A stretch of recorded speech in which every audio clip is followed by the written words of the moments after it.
It's Cliff. Happy Tuesday. Man, it feels weird to say that when we're about to play Dungeons and Dragons. Um, but alas, we are. So, because of American Thanksgiving being on Thursday, we pushed forward Dungeons and Dragons to today, obviously, because we're here. Ah. So, uh, to jump right into it, John, go ahead and do recap.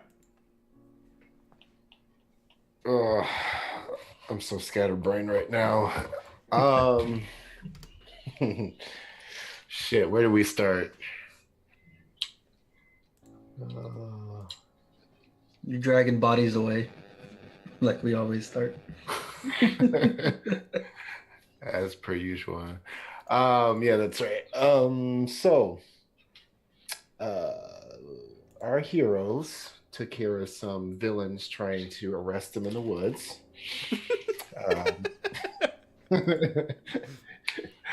um, so they took them off to the woods. They um, removed all their items, separated them, burned them, scattered their remains and whatnot, um, and then continued on their trip back to the Sovereign of Clevens. Let's see. Did they? Yeah, okay, so they already spoke with. Yeah, so they stopped by the site where they had fought. Well, at least at the time, Vardrak and Vakta had fought the black dragon that Donovan had tasked them to kill. And they were able to find that the bones and parts of the carcass still remained. Ukto performed a ceremony to make sure that the bones had proper funeral rites. And then there was a moment where Vardrak went to sleep and everyone else did, and then they saw a vision of the scythe piercing through him and killing him, by which everyone woke up and freaked out. And when they woke him up, he was perfectly fine. He didn't know that anything was wrong. And he then explained that the scythe had recently started talking to him, which caused big issues with everyone. It's just like, what the fuck? That's not okay. He's like, it's fine. So he established with the weapon and with everyone else, look, I'm in control. If this thing tries to act like a parasite rather than a symbiotic being, then I will make sure that it will never feed again. Let's see here. So then they continued and made it back to Clevens, where they basically what's his name? No, what is his name? The mayor. Zoomer. There we go. Zoomer. Let him know everything. They cut the deal with the green dragon. They found the remains of the black dragon. What's that? Oh, that's someone said something. That listening to Ukto's advice, he knows that he cannot be traveling and try to maintain being the king at the same time. So he asked Zoomer, because of his leadership so far with Clevens, to be his king regent, which he accepted. And then Vaktar and Vardrak got into a bit of a argument, by which What? What? They got into an argument? How unusual. I know, so out of character. But ultimately it led to Vardrak deciding that people do need to view another side, another perspective. Maybe the way that he comes across isn't as received by all as he had initially thought or hoped. And to offset that, he needs to find a queen. So he leaves that conversation and he sees Ukto coming out of the temple. And then they end up in a discussion where he announces that he needs to look for a queen. And she tried to spell out ever so persistently that maybe he already has a potential queen if he would realize it. And they went back and forth for a while until he finally got fed up and said, all right, fine. You think Vakta likes me? Let's go find out. And approaches her out in the street and basically paints her in this corner and says, you like me, yes or no? There was more back and forth. And eventually he said, I claim you as queen. And she like takes his arm and puts some symbols with her dagger into his arm and says, fine, I claim you as king. And it's like, okay, great. So then he leaves, meets a Badivian who's working in the blacksmith shop trying to learn how to make weapons. I am learning so well. Trying so hard. So good. It's a work in progress. But they basically decided like, yeah, we need to get to back to Durian, find out what's going on there. Also need to perhaps see what kind of things we can get from Durian for their coming uprising kingdom. They left town, and on the route there, they realized, hey, the scythe hasn't fed today. We probably need to take care of that. And Devian doing a very excellent job of finding someone, presumably just in the nick of time, convinced him to ride back because one of his companions needed help. And this poor nice guy rode as fast as he could into the end of a scythe, which was made more unfortunate because he didn't die right away, and was left screaming on the ground. And Vardrak had to then finish him off and was then carrying him off to the woods when Vakta and Ukto pulled up. And that is where we ended it. I mean, you just gonna leave out about the horse and all that? Jeez. Oh. The horse and Yeah, do that, Cliff. You know I do. The pistols and the riffles. Pistols, riffles, crying orphan horses. So that's where we left off there. Before we kick off tonight, to go over a few of the house cleaning notes. One, this is an interactive Dungeons & Dragons stream. So if at any time you would like to mess with the players or affect the outcome, you could type !Amethil, and you can see a list of all the different ways that you could do it. Most of them are through bits and donations, which all go directly towards helping the channel grow. You are by no means expected to do this, but if you do, it's definitely appreciated. If you want to mess with the players and affect the outcome without spending money, you can also do that using Cliff Coins, which is just an in-chat currency that you earn, hey Evilly, just from being here. And you can see how many you have by doing !Coins. Once you have, damn it, Sid. Once I forgot. Let's just get them all out of the way. I forgot. Hope you weren't in the middle of anything.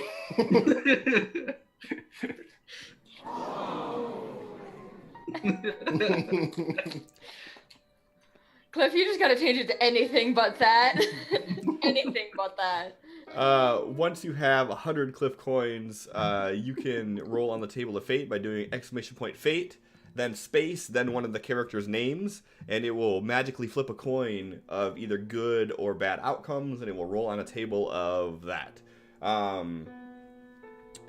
Also, another way that we interact with everything is with doing community events. And community events are basically once we get 5 new followers or 5 retweets on tonight's message that was tweeted out, then we will put up a poll to basically see what you guys think should happen next. And you guys will vote, and whatever you guys vote on, that's what happens. And if you want to see anything more with that, retweets is there. And I apologize, my dogs are going nuts right now. So there's that. Lastly, for the players, as always, anything that you guys think that you want to do, as long as it makes sense within the context of the situation, I will probably allow it, so go for it.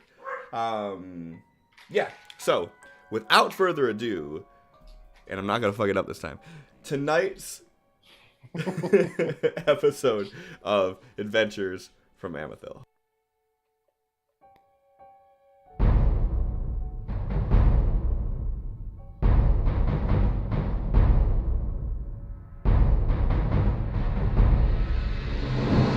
Adventures from Amethil. Evil. Gotcha. We'll do that from now on. Hey, I didn't mess it up this time, y'all. So let me do this real quick. Get rid of your guys' icons. So I can bring them back, make it a little bit better. So you guys are about a half day's travel away from Durian. As Ukto and Vakta walk up, they are seeing Vardrak walking with a body in hand and a orphaned horse at tow. Divian looking dirty and a little bruised up, but not too worse for wear. And you guys can see off in the distance the glow of the lights from Durian. Vakta, as you're looking around and Divian is explaining what happened, and he's pointing to where everything happened, you notice right around the area that he was telling you that there is a pair of gloves laying there. They look slightly dirtied at this point from all the action that's happened, but it didn't appear that anybody else noticed they were there. I didn't notice, really? Yep. I'm way more perceptive than you these days. Totally. I'm going to go pick up the gloves. Are they just like a dusty leather, or like? They're actually nicer looking. They look like they're probably more of an upscaled. They're made of like a nice looking satin, and they have like a cuffed, like a rolled cuff.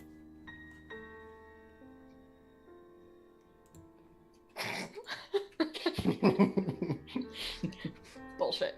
Yeah, I'm taking these gloves. I'm not mentioning them to anybody. I'm just taking them. Okay. I don't want to look bad stealing a dead guy's clothes again. Yeah. I have to. I'm queen now. I have to not look so bad. You have standards. Exactly. I pretend to have standards.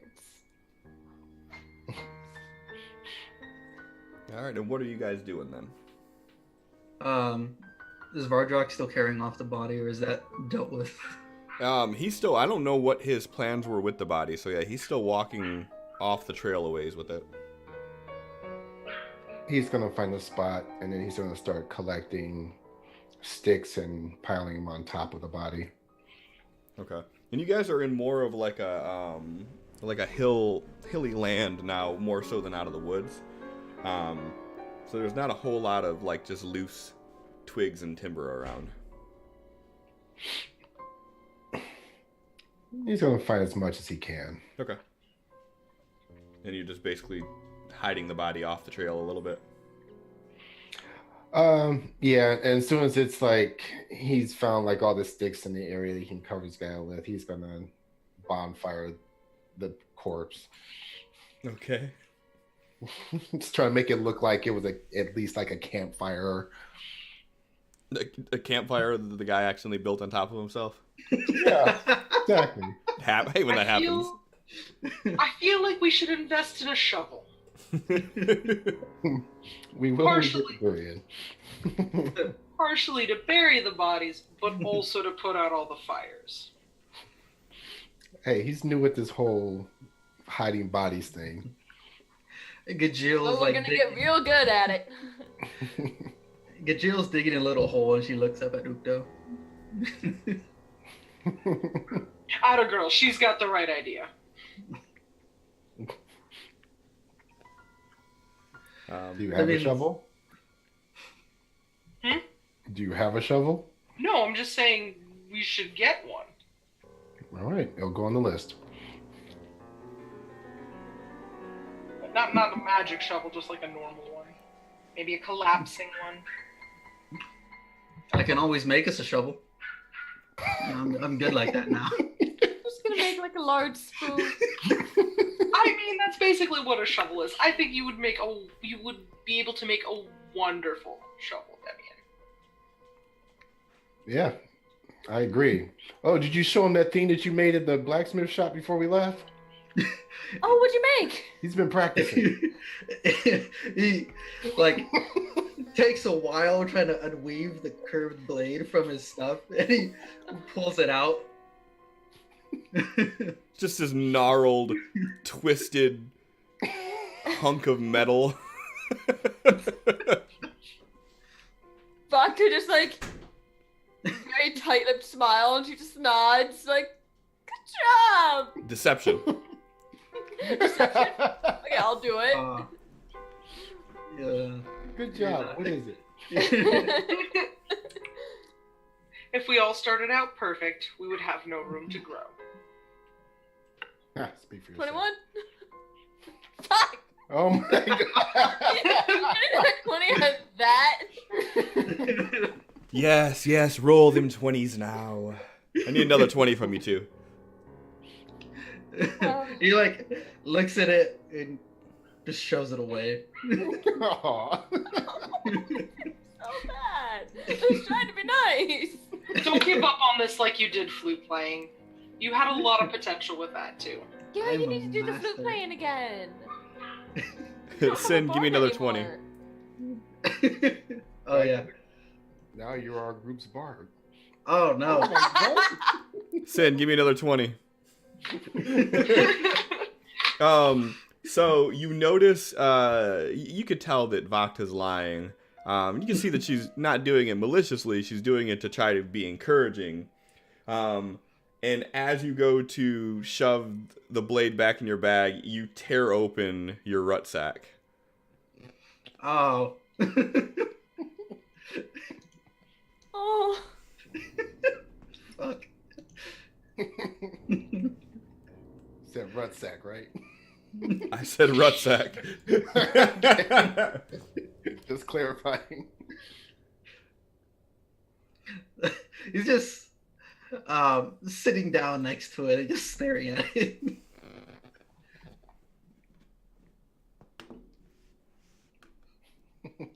Well. Well, perhaps we should rest before going into Durian.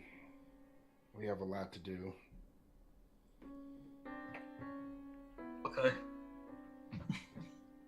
Yeah. Yeah. You guys gonna build camp around that already established campfire? Yes. Sure. Yeah, that sounds like a good idea. You guys are peaches. Where's the horse?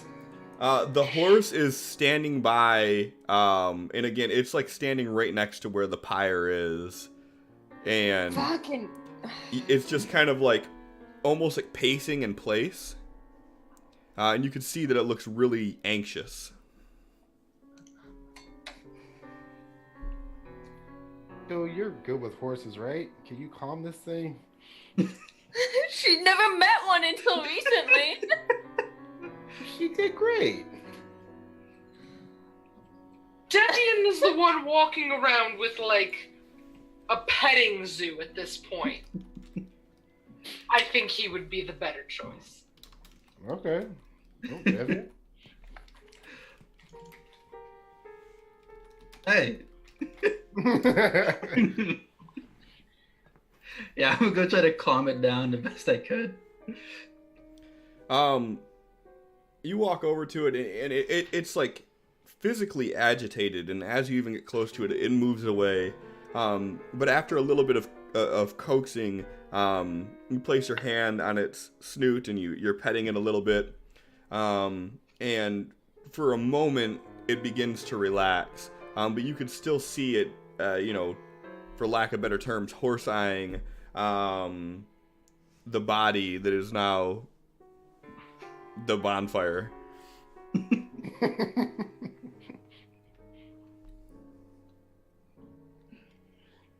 Well, that's 100 gold we won't have to spend in Durian. Oh, good night, everybody.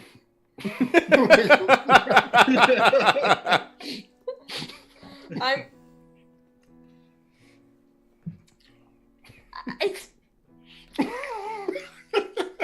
What? okay. Just gonna roll out my blanket. All underneath it. So Yes. the end of the life drinker, has it changed in any way yet? Wait, what?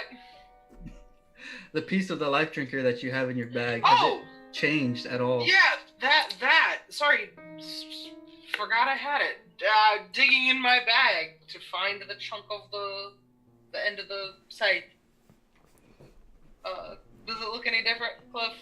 Is it still just a hunk of wood? Still just a hunk of gnarled wood. Is it in any way different, gnarled? Nope, not at all. Has it sprouted? It has not sprouted anything. If What does we it want look to like? grow, maybe we should put it. I was gonna put it in a pot. Just Yeah. grow a life tree. In the morning, it says, I am Groot. Perfect. I am Groot. Very different. Whoa! Different campaign than what I thought I was gonna play, but hey, I'm for this. What is it? Look, it just looks like the bottom half of the life drinker right now. Yeah, like the bottom quarter of it or so. It still maintained most of the length of the handle itself. But it was cut off, so it's probably about a 10 or so inch chunk of wood is what it is. I mean,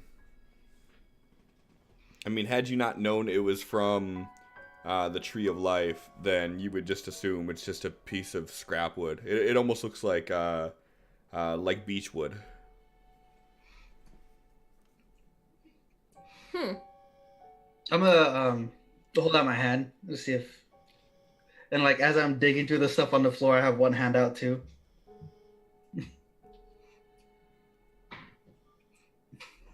Did you want the piece of wood? Are we burying it? Like right now? He's like, yeah, hand it to me real quick. I'm gonna hand him the chunk of wood. And I'm like looking at it, gripping it, and I'm like, oh, it's not in there. And he like pulls out his T-Rex tooth. He like tries to. He's looking how they shape up together. I'm gonna look over at Vakta. You think this will make a good dagger? Let me see.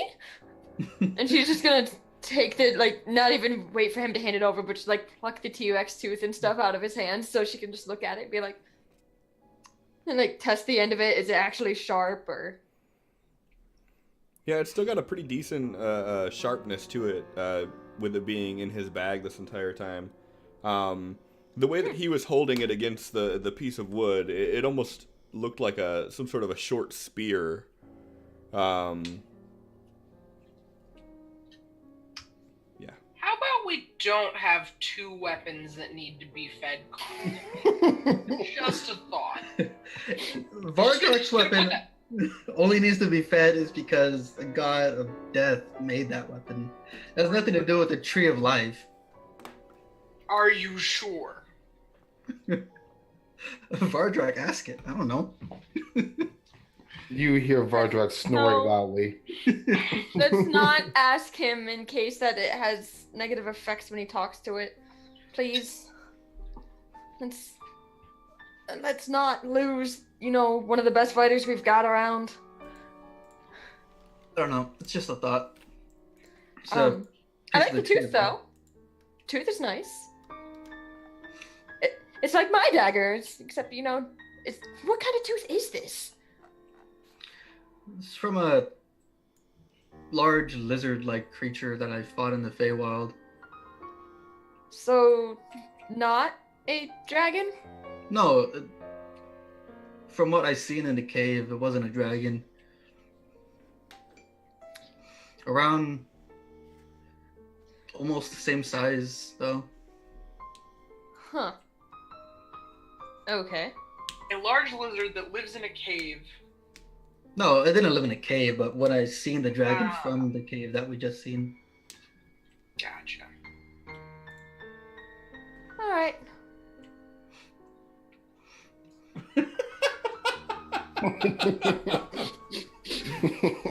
I'm gonna take the tooth back and get the piece of the tree of life, toss it over to John. Usto. All right.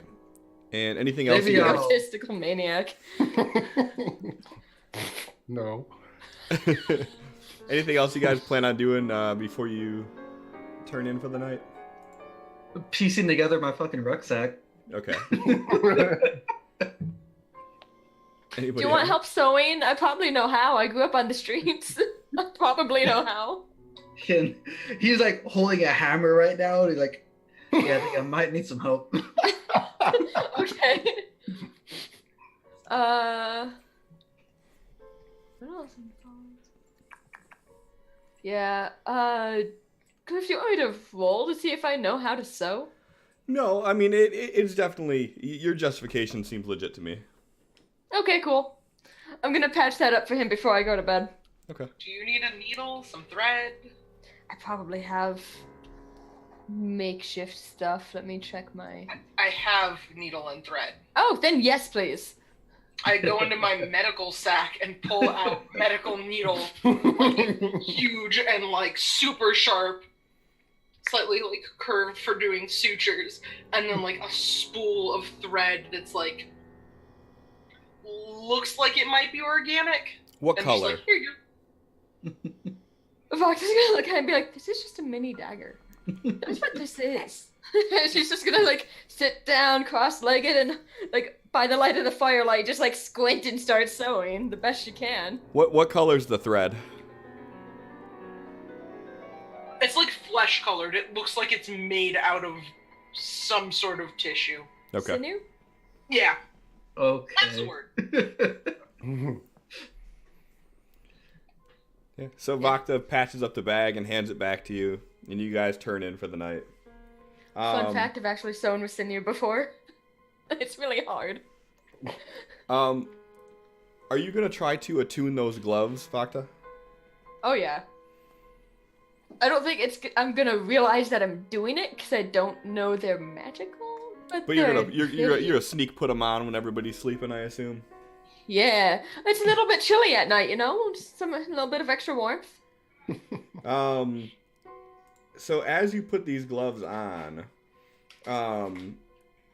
you feel just like this tingling in your finger and this nimbleness of it all. These gloves will give you a +1 to sleight of hand, and they will allow you to cast the Friends spell once per long rest, which basically gives you advantage on charisma checks against any like humanoid, which will allow you to basically charm them for 1 minute. After they're charmed, though, they know that they were charmed, and they will become hostile against you. Oh. Okay.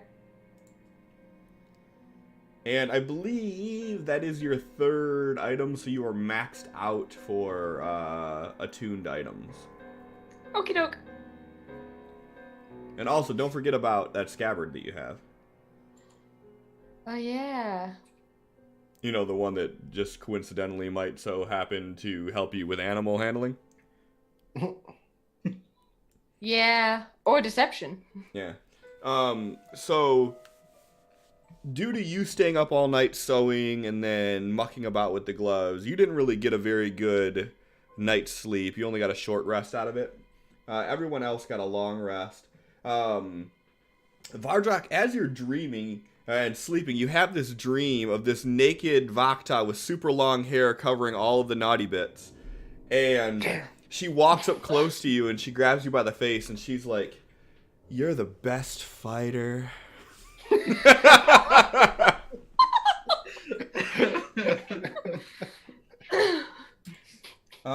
But all of your rest is cut short as you're awoken from the ground trembling.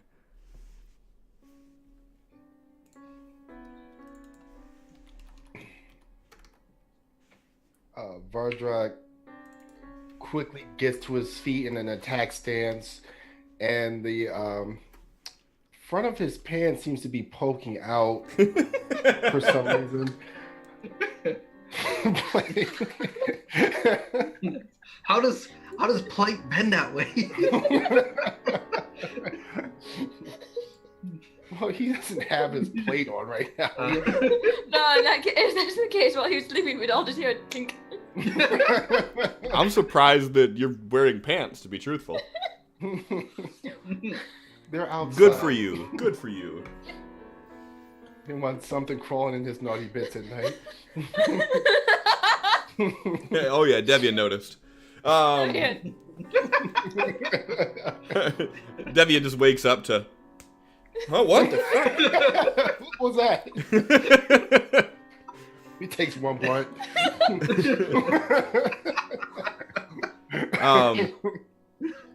But yeah, so the ground is just trembling and quaking. Your horse companion that you have right now is bucking and neighing. And it lasts just long enough for you guys to wake up to try to figure out what the hell's going on.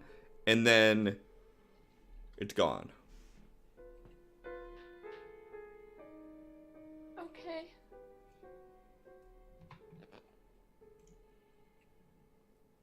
You idea what that was? Devian's like stroking the horse, trying to calm it down, and he's like looking around. Like, I don't see anything.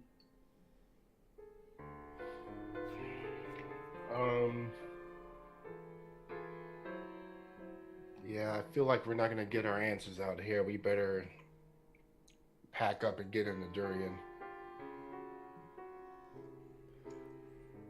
And right now it's early morning. It's probably 4 in the morning or so. The sun is just beginning to kiss the night sky. A little bit of lightness coming over the horizon, but the sun's not even out yet.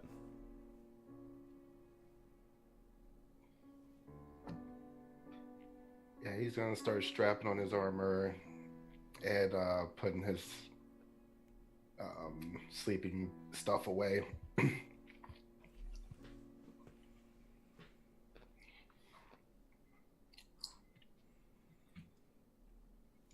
Doctor's gonna fold up her blanket and yawn and just be genuinely tired. I'm just gonna like half toss the rucksack back over at Devian, like it's done. And every one of you guys has level 1 exhaustion from making it essentially 2.5 days in one night.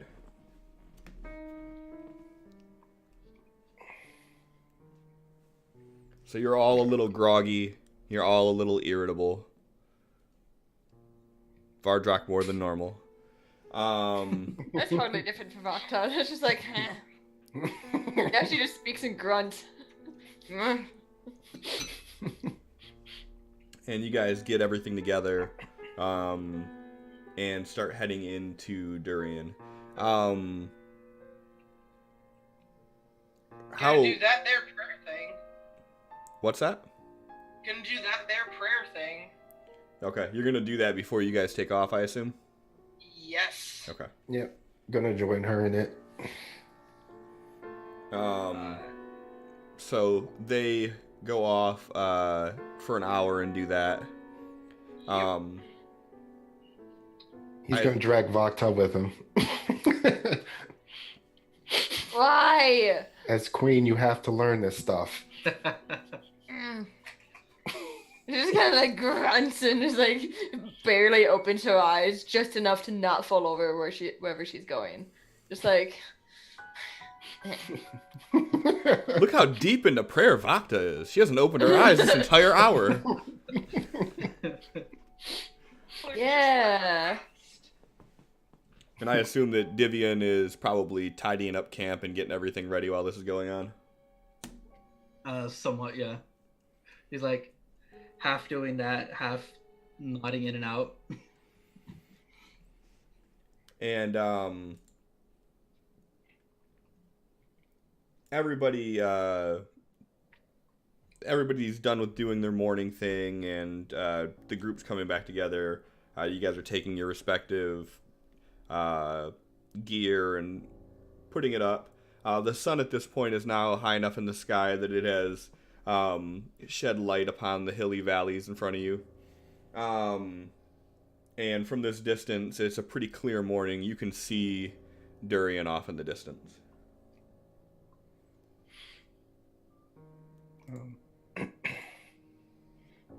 Yeah, Vardrak's got his dire wolf cloak around him and the hood up, and he's like riding all like proudly like he's royalty. And you're riding on Asha? Huh? You're riding on Asha? Yep. And he's gonna head straight for the front gates. Okay.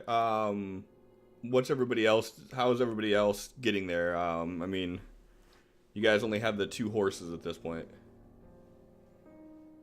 I'm fucking riding the horse because I'm tired as shit. I'm calling dibs. Hey, Cliff. Yeah. How many feet is it away from Durian, from where we are? You're about a half day. Oh. Lots of feet. Hang on, is it feet? That's like at least 2 feet. Right. I mean, at least. At least. Bare minimum 2 feet. Yeah, I'm not sure if it's feet or yards or what. So if you guys could do 30 feet in a second.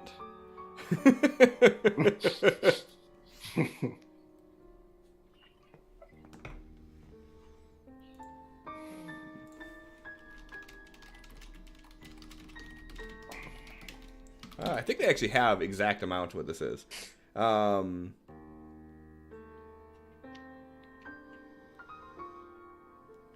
So you can you could travel about however many what your walking speed is. You could travel 0.1 miles per hour of that. So you could travel about 3 miles an hour. So you guys are about 12 miles away or so.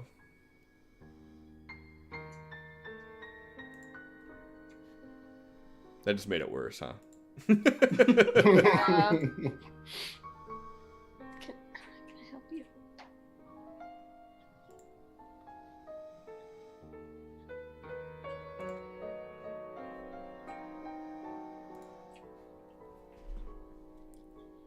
And we have only 2 horses.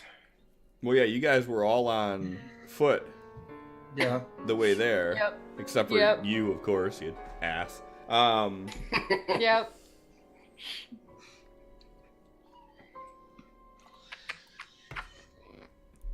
How much does Vakta weigh? Oh, I have that written down. Hold on. I mean, the 2 of you could easily ride on Asha at like a walking pace. She weighs like 130 something. Okay. 136. She's Yeah. small. She's tall, but she's small. So, if the 2 of you want to share the other horse, we got this. Stevie gonna write bitch again?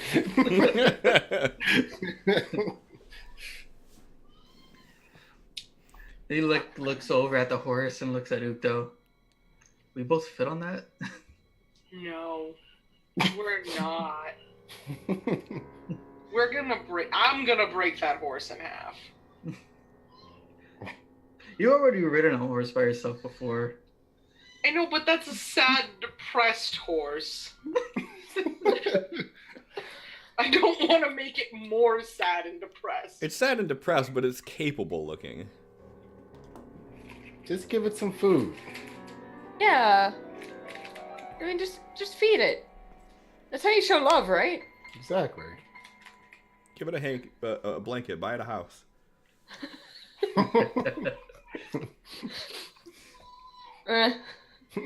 Food is love. Works every time. You're 1 for 1. Exactly. Every time.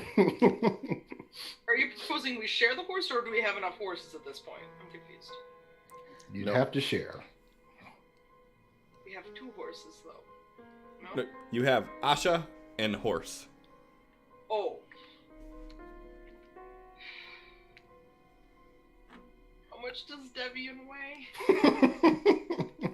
Probably like $120 at most. 145. Okay, so Ukto weighs over 200 pounds, not counting her armor. She's like she's over 6 feet of dragon.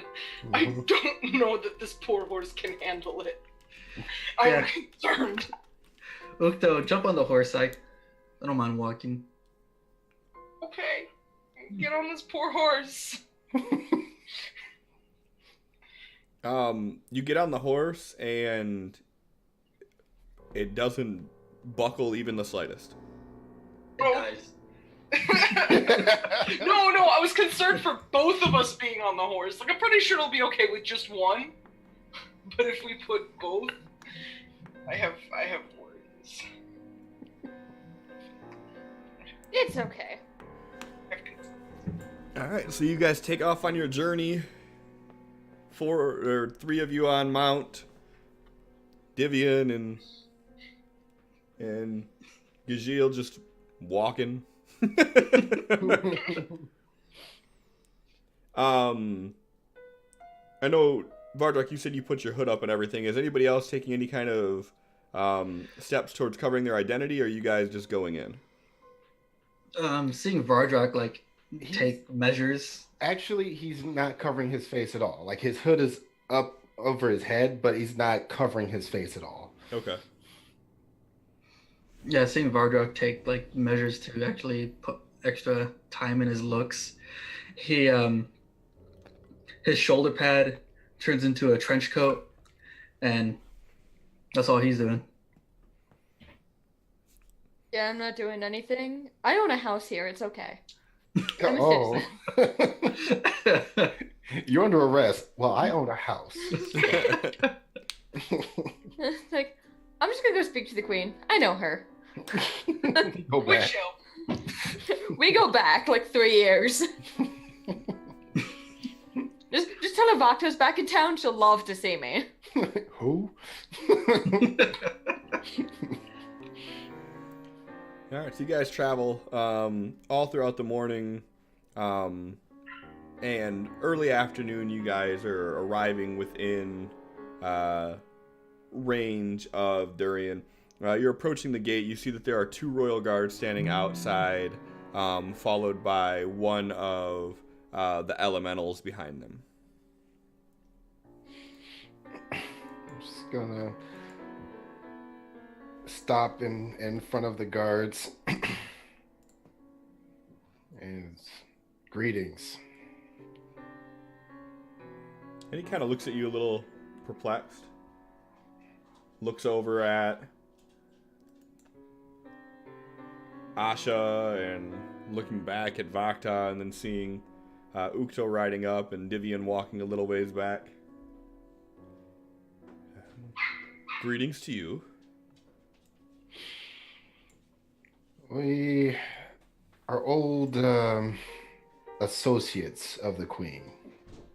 Wanted to see if she would be available to grant us a brief audience. And again, he's still looking at you, probably more perplexed now than he was.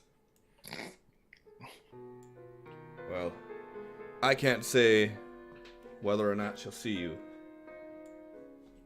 but you're welcome to reach out to the guard captain at the castle walls. Oh, good. You have a new guard captain. I look forward to meeting him. Again, Where am I heading? well, if you are an old acquaintance of the Queen, then I'm sure you know your way around, but follow the main street until the opening, and then turn left. Ah, yes, I remember the place now. And then he has Asha start walking again and heading inside. And as you guys, what the hell is over here? As you guys walk in, you see that the place really hasn't changed much. You're seeing far less plague doctors than you did last time you were here. But other than that, I mean, it's Durian. You still know your bearings. It's still like it was 3 years ago, pretty much.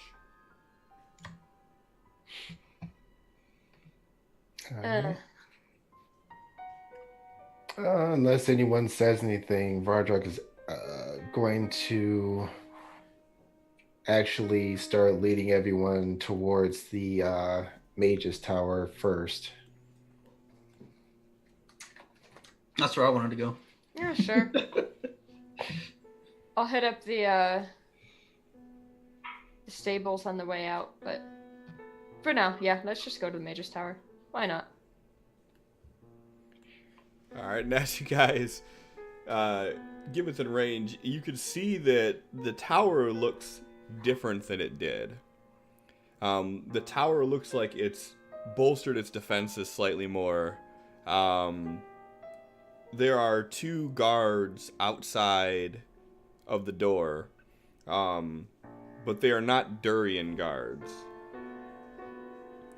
They are wearing an armor that has a blue sheen to it, and they're carrying glaives.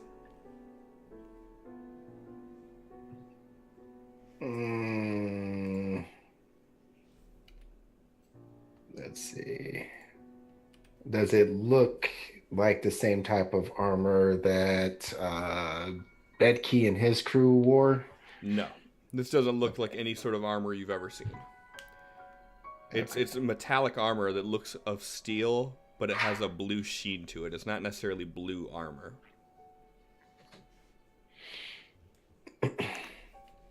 Alright. Vardrak's going to walk right up to them. Once again, he's going to say, greetings. And one of them looks over to you, nods. Greetings, stranger. Is there anything that we can do for you?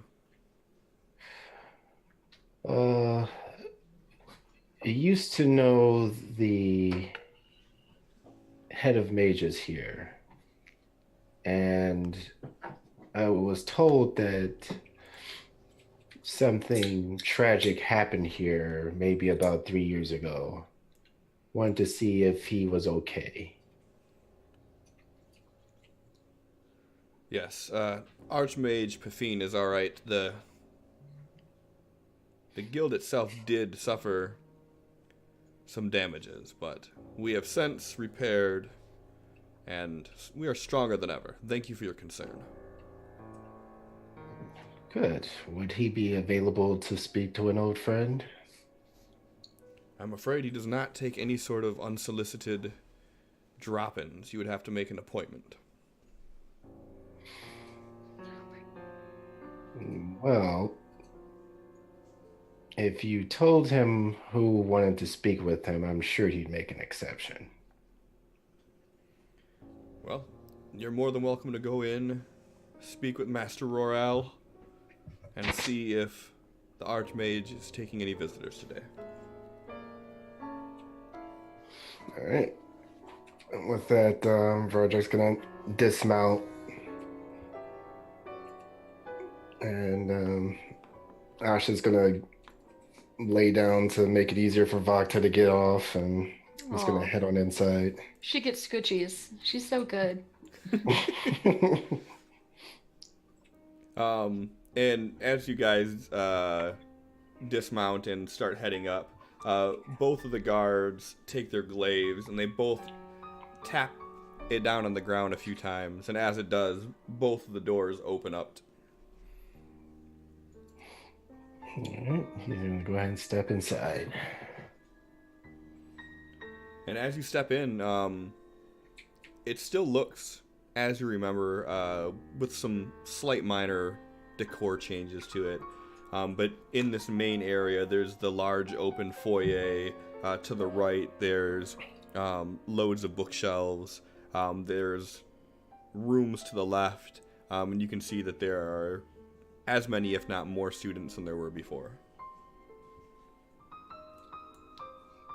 Remember, Vardruk, don't touch anything. You can't even make out what he says, but it just seems like he's just grumbling. Is it Draconic? It's more muttering, regardless of what language it is. And as you guys walk in, you see an elf that looks familiar, older elf,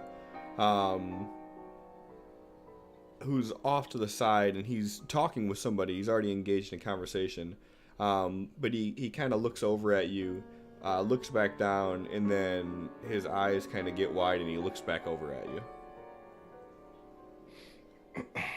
Vardra's gonna walk over to him. Well, I assume you all have good reason to be here. Well, we have many questions, and I know that when we were last here, it may have seemed like we were a part of what took place here, and we were not. Well, that is an explanation that I'm sure we would all love to hear. By all means. Is the head mage available? I will see if Archmage Parfine is available. You all wait here, and please do not touch anything. And he grumbles again. He excuses himself away from the student he was talking to, and he heads up the stairs. And a few moments go by, and you see the Archmage coming down, followed by Master Royale, who you were just speaking with.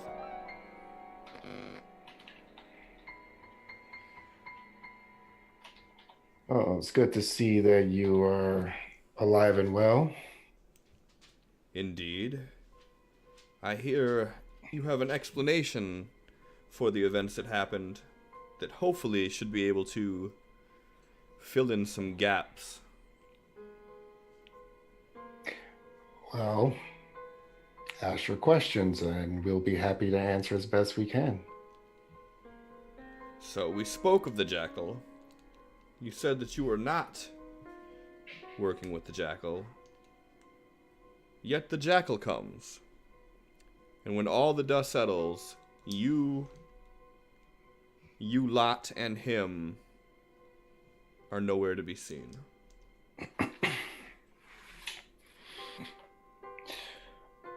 Yes, he had business with us. He insisted that we come with him, and we were in no position to say no. You saw his power. So are He you walked saying into that your sanctuary of mages with all the power that you yourself hold, as well as all of your mages here collectively? Clearly, we're no match for him. And I don't mean that as an insult. so you were all captured and forced to do his biddings? Not captured. But it was suggested to us that we have a common enemy in Orcus. So I insisted that me and my people go with him to hear him out. I had no idea of his plans, if he had left anything here but ruin, or anything for that matter. He kind of does as he likes. Yes, it is one of the unfortunate side effects of a growing limitless power. So, you said that he had a task for you in regards to Orcus. What was this task? He needed someone that could retrieve. And Vardrak pauses for a minute and looks around. The Book of the Dead for him. And he kind of chuckles for a second and then realizes you aren't joking. The Necronomicon. Yes. What could he possibly want with the Necronomicon? And at this point, like, people are starting to turn their heads. Well, do you know of a way to stop Orcus, or stop what has begun transpiring out in the desert? No. No, we have scribes looking into it. We've heard stories of cults forming. We've had rumblings from Firescythe Mountain. But we have not figured out a way to stop what is happening. Well, the Jackal does. He has a plan. And we apparently fit into that plan. And how does he plan on stopping a demon lord? Well, all I know is my own piece of the puzzle. Which is? And that is that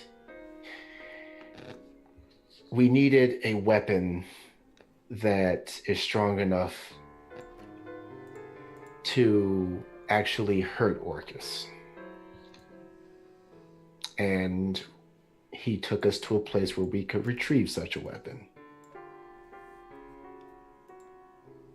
And where would you have found a weapon to battle against a demon lord? I don't know how much we should say with so many. He looks around, so many eyes and ears.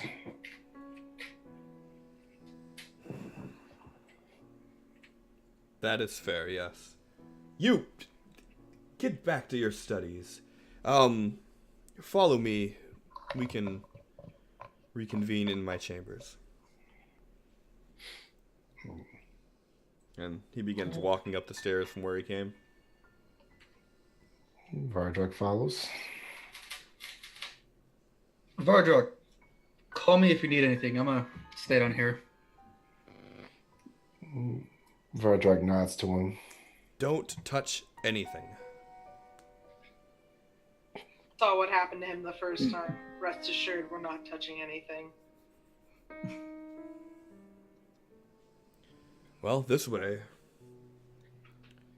Barjack, would you like me to join you? Would you like me to stay here with them? You should come with me. Okay. Vakta follows. And what of Ukto? Ukto's not going with them. Okay. So he walks you into the chambers and the doors close behind, and he takes a seat. Now that we have a more private auditorium, what weapon do you have, or do you plan on obtaining to battle against Orcus?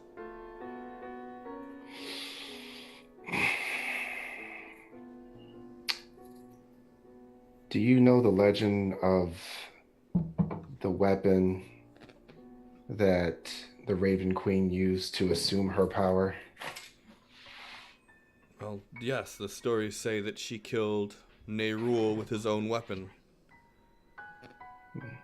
Do you know what became of that weapon? The stories have that it was destroyed. Well, stories aren't so accurate. And Vardrock pulls out the weapon and snaps his wrist as the blade comes out. And as you Vakta do, shudders and just shies away from it a little bit. as you do that, he like jumps back a little bit, like knocks his chair over, and you see his hands just crackle with energy. And Go ahead. Vardrock just starts walking towards him with it and like extending it out. Not like in a threatening manner, but like, hand it to him. You see? Super important. Oh, shit. See for yourself. And as you get closer, his hands are crackling. He's like, "What? Is this what I know?" As I said, if you don't believe me, see for yourself. No, keep that away from me. All right. He snaps it back in and then puts it on his back. How is this possible? The jackal took us to another world, a shadow realm of sorts. It was hidden and being protected, first by former followers of Nerul, by which that was the reason the jackal needed the Necronomicon, to raise them to get their information. Then we just needed to find the hilt and then claim the blade.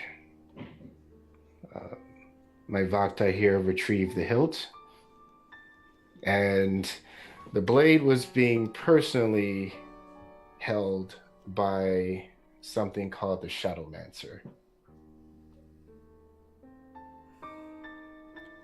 So we had to kill him in order to claim it back from him. None of this makes any sense. And this power-crazed lunatic still has the Book of the Dead? Well, Afraid of the Book of the Dead. He should be Indeed. afraid of it.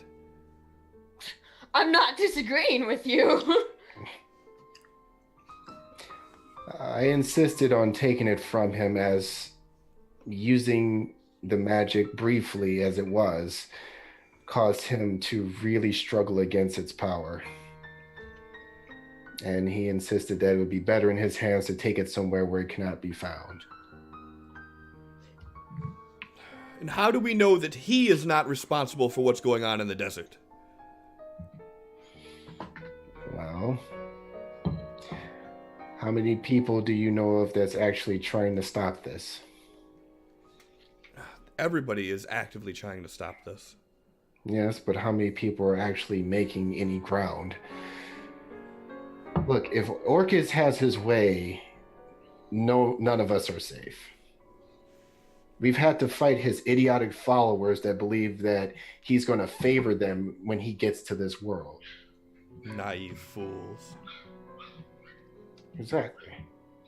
So, I don't believe that the Jackal has anything invested in this and understands how important it is that this be stopped. And how does this all come together? What is the plan? Well, the blade hasn't fed in centuries. It needs to regain its power. And to do so, I have to feed it daily. Otherwise, it will feed from me. And he just looks at you in disgust. I don't think you should have mentioned that part. If there was any other way, I would gladly take it over this. So, I'm not even sure. I want to know, but how are you feeding it daily? It has to get blood from a living humanoid host. Yes, this is what the stories say as well, but how are you getting a host for this? I have to at least cut someone daily. You don't have to kill them, just cut them. And it seems to be satisfied at that point. Which, maybe you can help me with the solution, so I don't wither away and die or have to become a murderous psychopath.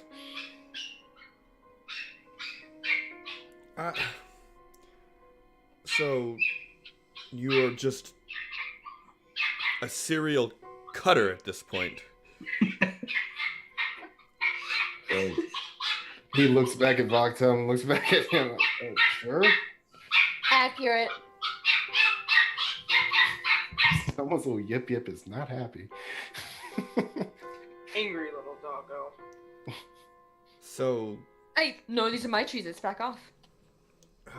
again, I dare to ask, but you have been using willing participants to satiate the blade. Do you really want to know the answer to that? No.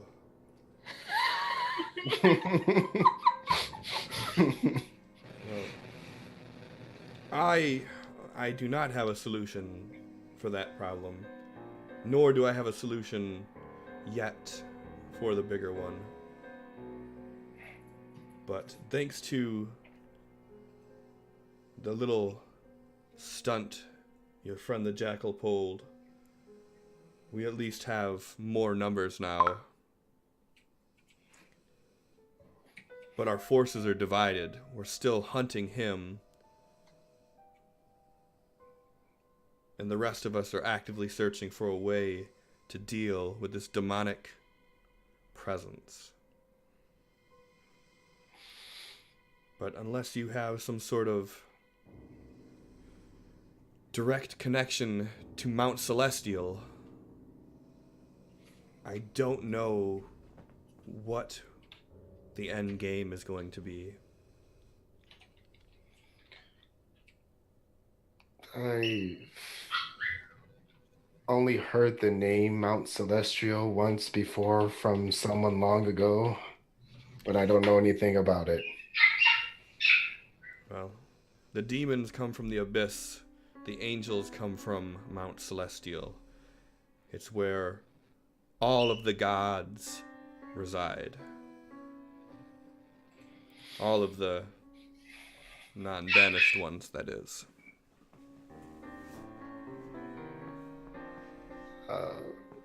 Vardrug takes a few steps back from him and his like shoulders slump.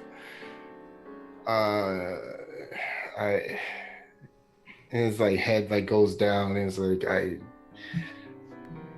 the person who mentioned it, she might have had a connection, but I only assume that she's dead. I don't know. Well,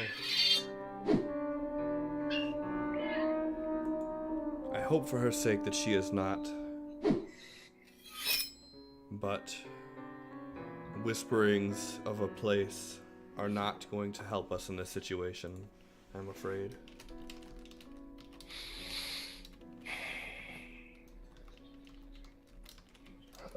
And then like after like almost like a full 30 seconds of Vardrug just not saying anything or moving. Like it seems like he like snaps himself out of it and his shoulders perk back up. So, yes, I will find out what I can and look into that.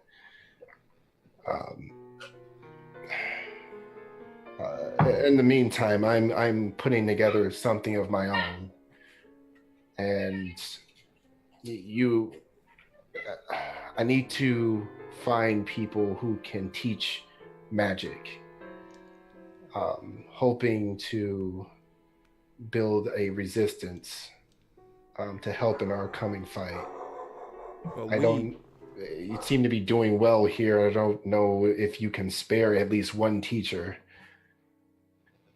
but someone that can teach others magic specifically to fight this thing would be very helpful. Well, as I said, our numbers have increased, so we are at capacity. I don't think we could take any more students in at the moment. Not bring them here, but start perhaps a new school elsewhere. You're wanting to open up another chapter? Yes. I would have to reach out to the council to see if we can have that approved. Where would this be, though? In the place you know as the Sovereign of Clevens.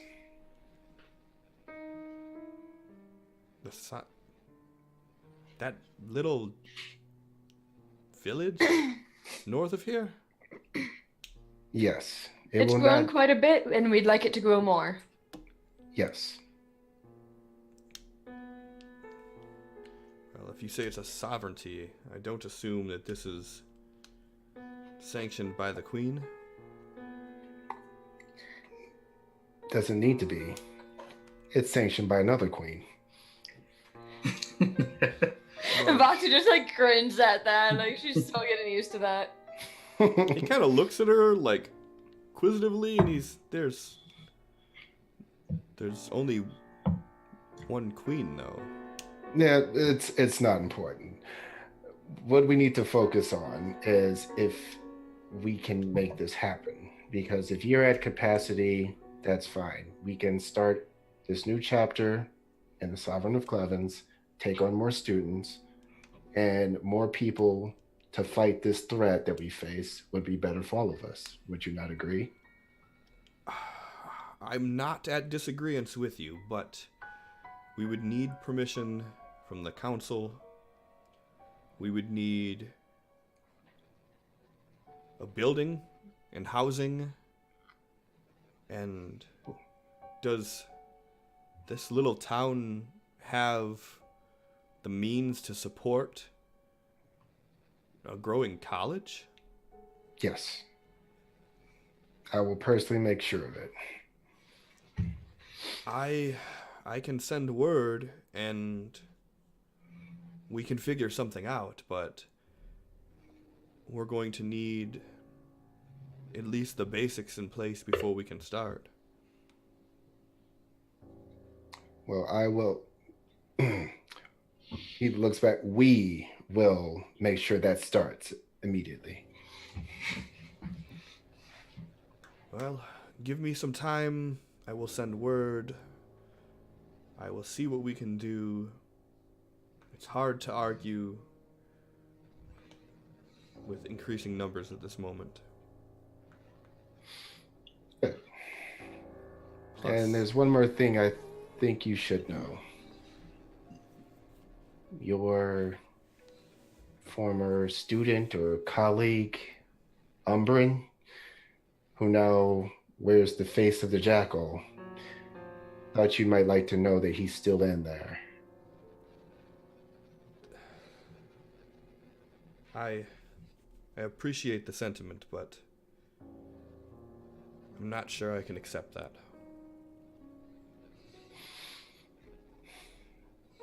Well, there are many other voices in there with him, and he has not completely lost himself yet. So do with that what you will, but I thought you should know. I appreciate that, and I appreciate you explaining everything. Please do me a favor and do not use that blade on anyone here, regardless if they give you consent or not. Some of these idiots will willingly do so thinking it gives them a leg up. But I've heard stories of what this thing will do, and if you're looking to bolster the numbers of the Mages Guild, slowly destroying them is not the way to do it. You're absolutely correct. And I guess I But we can do. call off needing to put you in some sort of a banishment cell. And he chuckles a little bit and he sits down.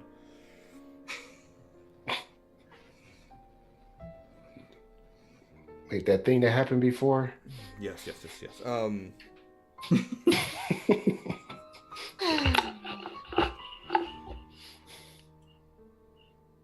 What do you plan on doing in the meantime about this issue in Shar's Waste? Well, my next stop is to go speak with the Queen, and we will figure things out. I have 3 years to catch up on, as though it felt like we were gone for a day in this realm of shadows, 3 years had passed here. It's fascinating. Oh, before you go, and he like ruffles through his desk for a second, starts writing on a piece of paper, and he rolls it up. You may wish to give the Queen this. Vardrak takes it.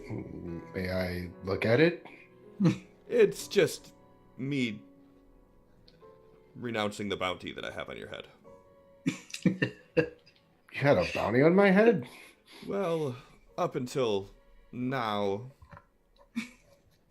I was under the assumption that you were working with the Jackal. And though I kid, I did have banishment cells ready for all of you. Okay. Who had the biggest bounty?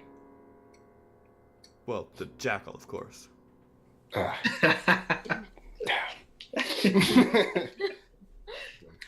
All right, fair enough. Well, till we meet again. And he turns and starts walking out.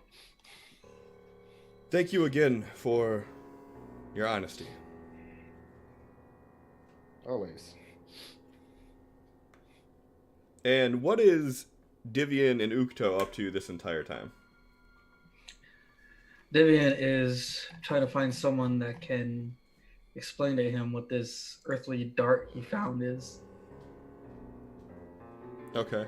Well, the guy that you guys seen when you first walked in there, Devian would recall as being the person that identified the items last time. I don't think I was ever actually in the group when they did that. Yeah. Yeah, I don't think you were. I mean, he was in the damn thing when you guys left. I just assumed.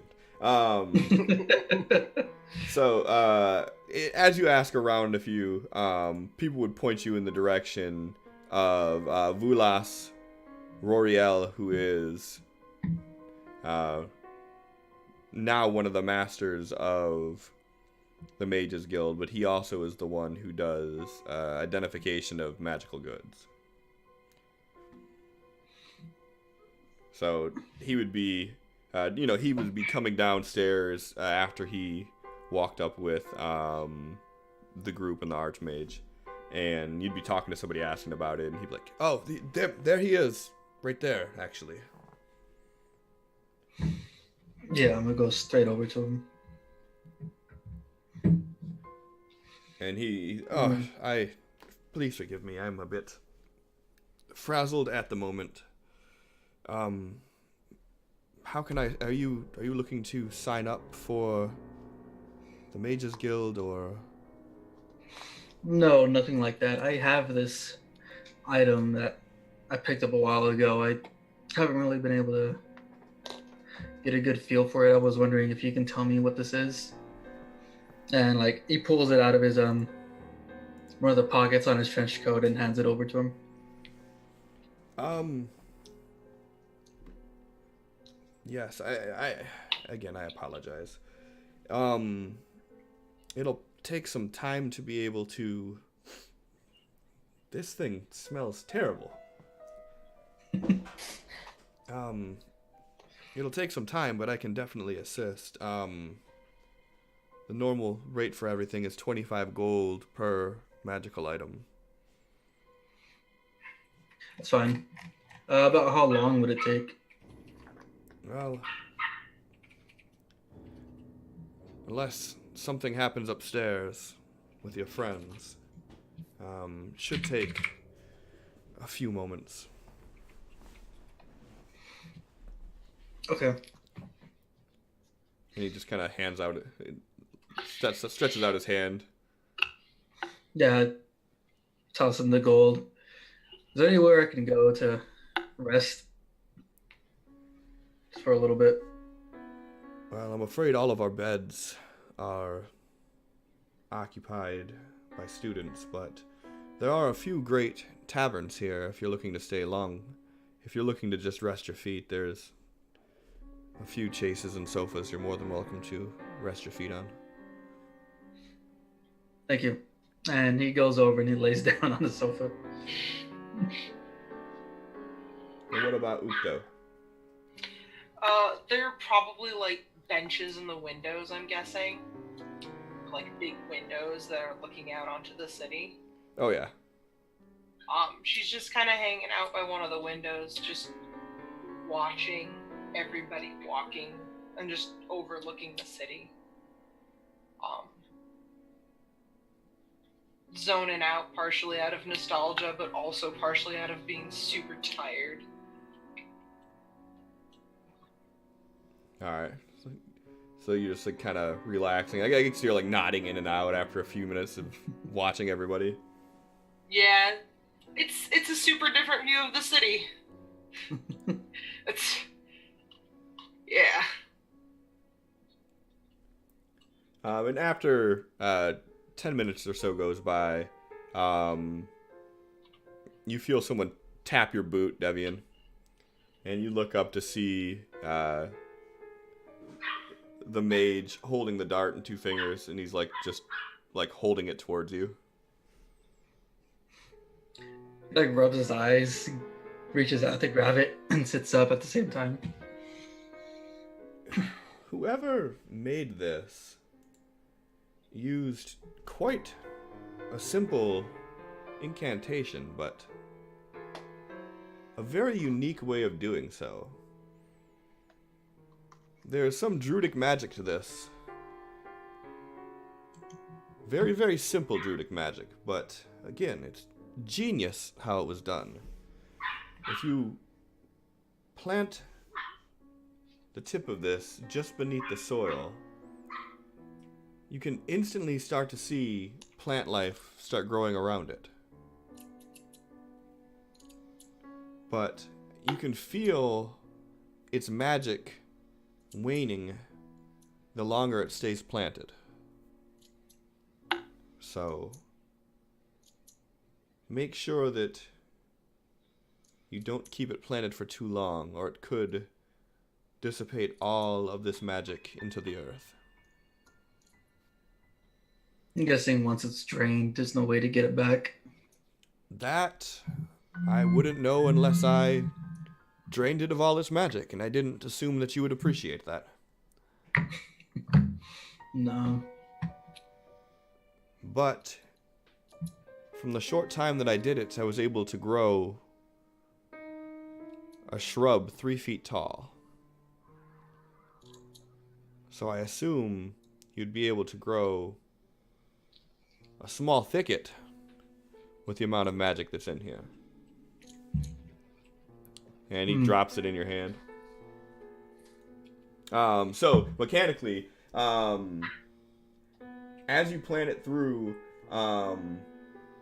it begins to grow foliage and trees.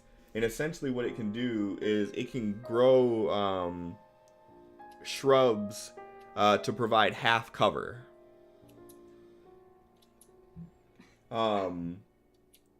It can do a total of 30 seconds worth of producing these before it's out of magic. Anytime you do a long rest, it regains 1d6 seconds worth of charge to it.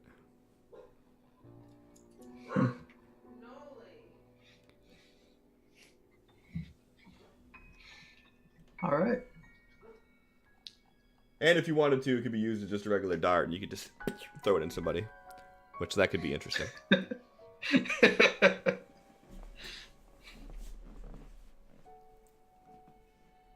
Okay. And as he's explaining this to you, you hear the large doors upstairs open, and Vardrak and Vakta come down by themselves.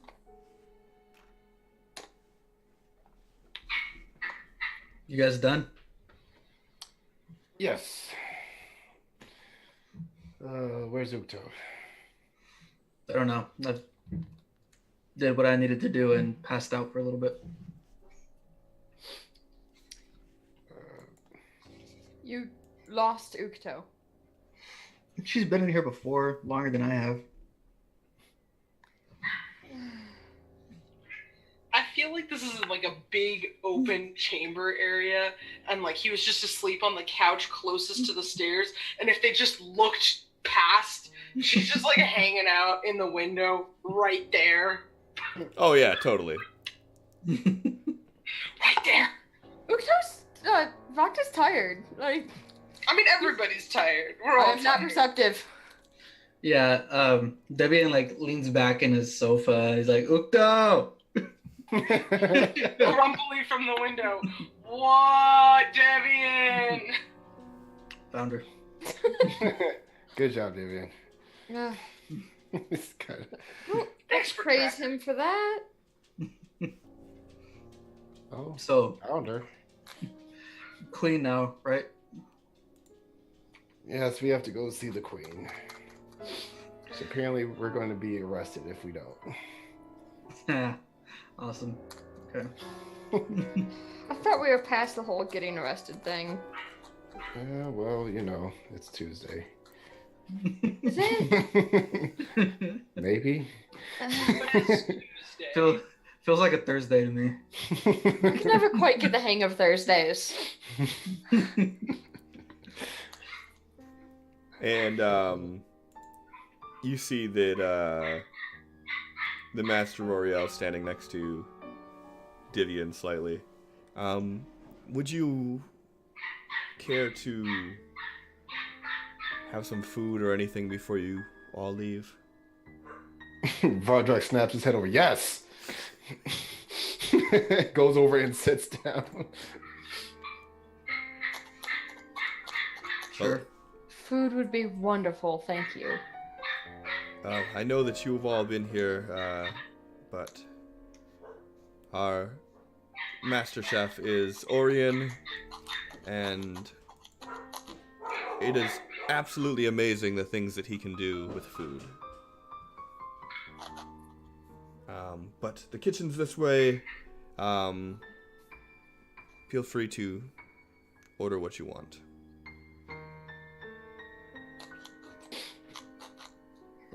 He's in the kitchen. That's typically where he likes to hang out. That makes sense. Grumbles as he's getting up slowly. Just like wanders over to the kitchen. And as you do, you see this dwarf standing there. And he cocks his head to the side. That's a face I'd never forget. Neither is yours. What can I do for the lot of you? Well, my lady first. You have steak. He kind of chuckles and he points down at the plate in front of you. My hero. When he does that. As you're doing that, you notice you got a glass of wine in your hand. I'm so happy right now. Vacha just like sees his all whininess as she like just finds an old place in an old nook to sit down and just like, hey. And for the gentleman. Oh, Divin, you go first. I like watching him do this. Early eat at places. I usually go out, try to hunt down a deer. Devian, just say yes and take food. I wouldn't know what I would want here. And he like sits down. And as you sit down, you see that there's like a plate in front of you that has like veal and like pheasant egg, and there's this like ale in front of you that has like this really fruity scent to it. How about we start with this, and you let me know if there's anything else.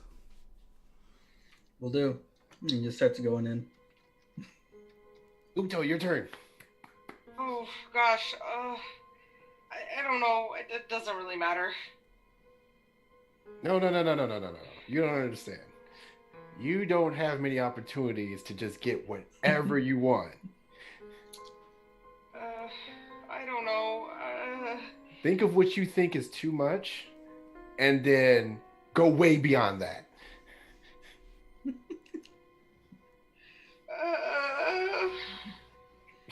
I don't know. Do you have a favorite food you don't get very often? Look, man, I grew up in a basement. You're asking a lot of me right now. I don't know. She just kind of gets frustrated. Okay. And have you ever had steak? What does the food just magically appear based on what you're thinking of? Yes, or... pretty much. Sorry, I wasn't here the first time this got introduced, and the last time I was here was a Pop-Tart. Cliff, how does this work? Yeah, that's pretty much how it works. Whatever you think of or desire, it's kind of there already.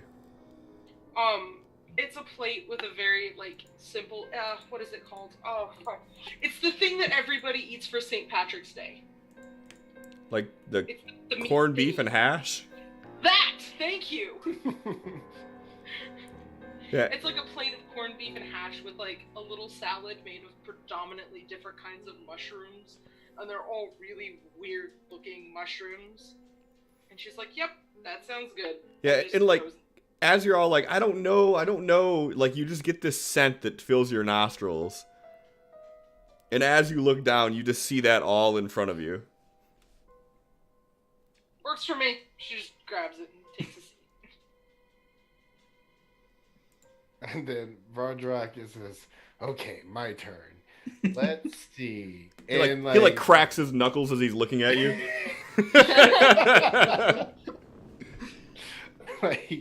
He is thinking of this big smorgasbord of just any meat you've seen or heard of and not seen and heard of. It's there.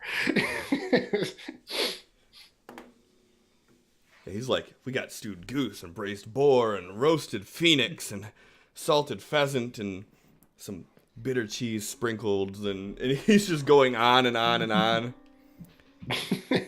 And I don't normally do this. Ooh. Vardrug looks around too, leans in. Kind of leans on one hand. He's like, I have the ocular stem of a beholder. I've always wanted one of those since you just said it. That's the most accurate Vardrug thing I've ever heard. I've always wanted one since you said it just now. He's like, well, I hope you all enjoy. And he turns around to walk away. And he goes, oh. And he puts up a finger. And you're just seeing it like from behind. And as you do it, you just hear this like clank on the table. And you see this like the largest like tankard of mead in front of Vardrak that you've ever seen. Like Vardrak has to pick it up with two hands.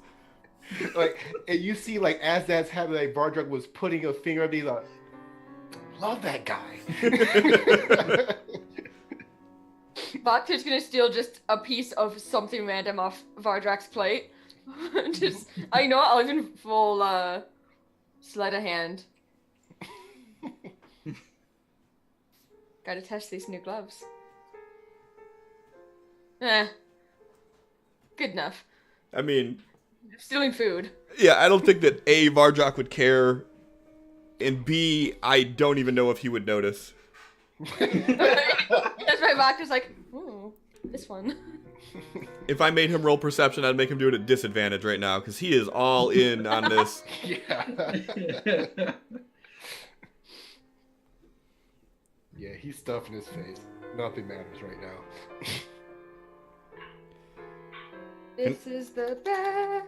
And as you're like chugging on the beer, like you never feel the weight of the tankard lessen. Like you're just like chugging, like, what is this? Is my wine glass like that? No, but every time you finish it and you set it down, it's refilled. Yes. And then as soon as you feel like you've had enough and you set it down, you notice that it doesn't refill. Is that a wild Stark Draws appearing in the chat? Oh my god! What? What's up?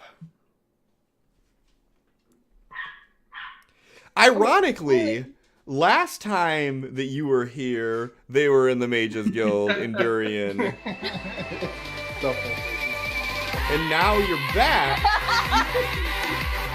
in the Mages Guild in Durian. Full circle. And this is John's theme song. Guess what? I'm queen now. Yeah. Not of Durian. Fuck Durian. Durian sucks. But I'm queen now. So you guys are you're finishing up your plates, and as soon as you're like done, like the mess is already gone from in front of you. Like as soon as you think to yourself, like, oh, I've had enough, and you set your utensils down, push your plate away a little bit, it's just gone.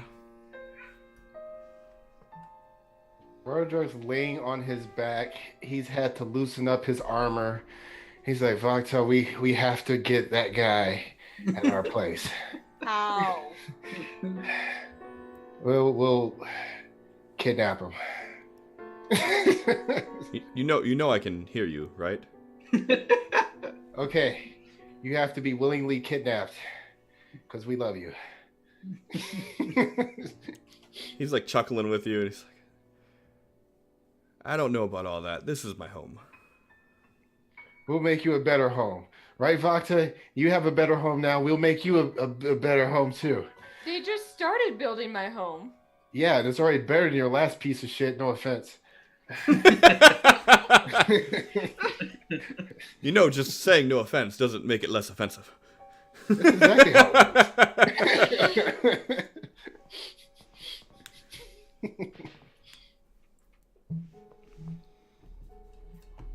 As a side effect of the Beholder, you have advantage on insight checks until your next long rest.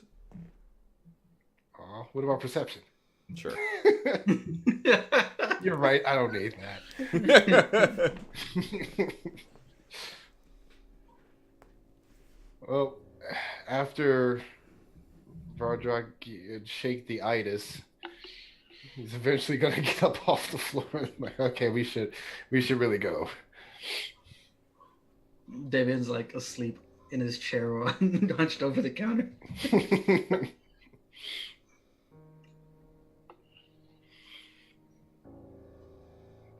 Just gonna like walk over. Hey, David, wake up. He like rolls over as he moves and just falls off the chair. Okay, let's go. Aww. What? I'm up. Is Ukto asleep?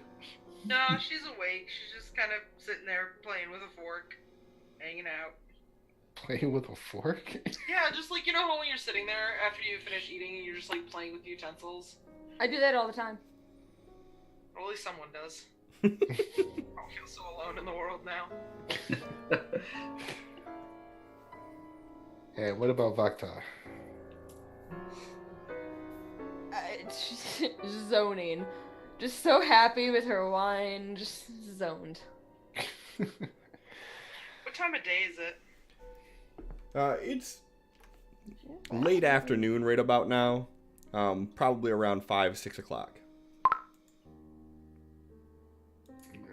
Oh. Fiesta?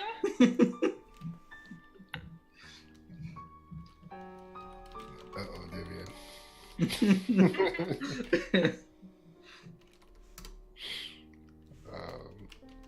All right. Let's go see the queen and stuff. Are you sure that's a good idea with how exhausted and hurried we all are?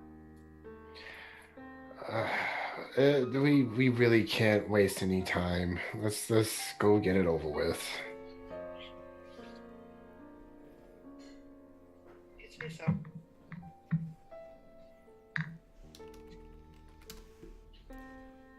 So you guys get up. Like I said, everything's already cleaned, pristine for you. And you guys make your way out. Do you guys plan on making any stops or anything, or are you going straight to where the queen is? Does anyone else need to make any stops before we go? No. Let's do this and get out of here. I'm with Debian. Agreed. All right, heading straight for the castle then. All right. So you guys head out, make your way to the castle, and as you walk up to the gates, you see that the gates' defenses have been bolstered as well. That the wall surrounding the actual courtyard of the castle now has 2 royal guards, 2 of the elementals, and before you can even make your way through, you're stopped by this royal guard that's wearing finer grade armor than the rest. And as he steps forward to stop with you, you notice that the elemental behind him mimics his movements. Halt. Oh, greetings.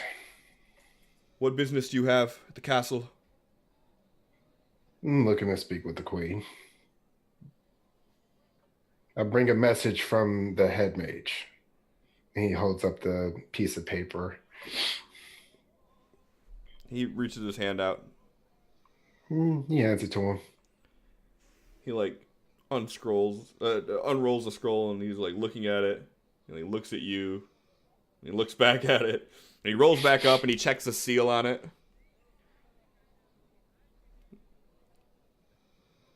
The queen was not accepting any visitors today, but you may leave this with one of her advisors.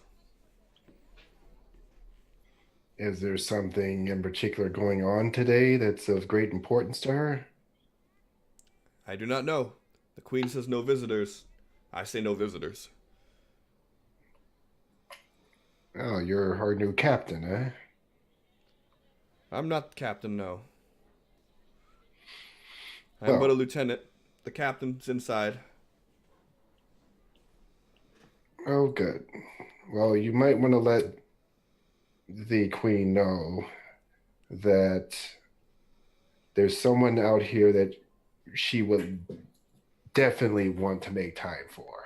Well, that is what the advisors are for, not me. But you may enter. All right. And he steps to the side, and you see that the elemental steps to the side with him. Roderick just starts heading inside. And as you guys walk in, you see that the place is dead inside. No movement whatsoever. As the door shuts, you hear footsteps off in the distance as this young female elf comes out. I told them no visitors. What business have you? I need to speak with the queen. I'm sorry, but the queen is not speaking with anyone today. She will change her mind. Tell her Vardrock Wren is here to see her. Who? That's you, I assume? He like tilts his head up. Like, of course. And what business is of this? It concerns what is happening in the desert. Oh? Yes.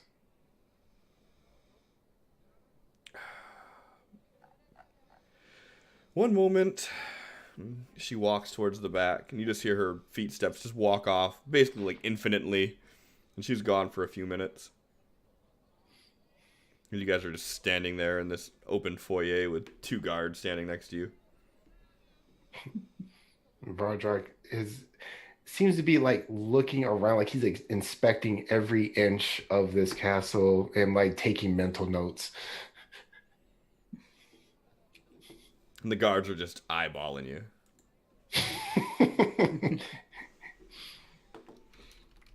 Devian just sits on the floor.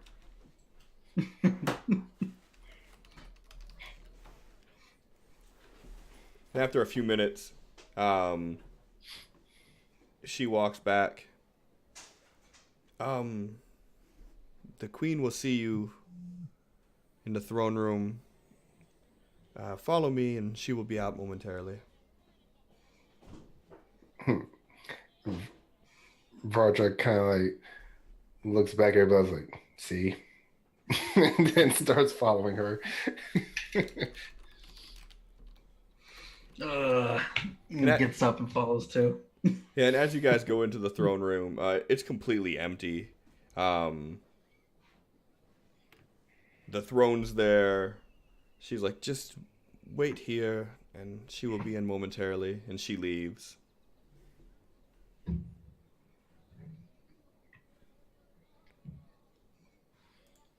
And after a few moments, you hear footsteps approach. You hear a lot of footsteps approach. And the next thing you know, you are surrounded by 6 royal guard, plus another one wearing finely adorned armor. And they have weapons out, pointing at you. And the one with the nice armor. By royal decree of the queen herself, you are all under arrest. Vardrock looks back and then looks back at them, just like before. Greetings. He pulls out the little piece of rolled up parchment. I am to deliver this from the head of the mages to the queen, and I also need to speak with her. He just snatches it out of your hand. And he unrolls it and he looks at it. And he's like looking at you guys.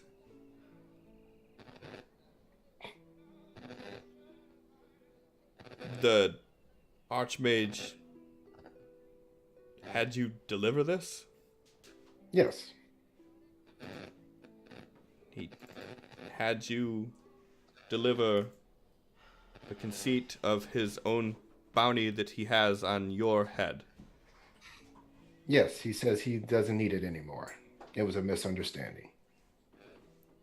You feel free to send one of your men over to confirm that with him. Yes, way ahead of you. Joffrey, please see to it that the Archmage and the guild in general is still in shape. I will wait here, as will you all. Great. Is there a place where we can sit or lay down? No, you may not. You can stand right here, and please keep your hands where we can see them. Devin, like, he throws his hands up as he falls back and he lays down with his hands up. Roderick's like, yeah, I think he's got the right idea. He like plops down on his butt and then lays down. Like his hands like crossed over his stomach. You dare disrespect the throne room? No disrespect. Just tired. Well, then be tired on your feet.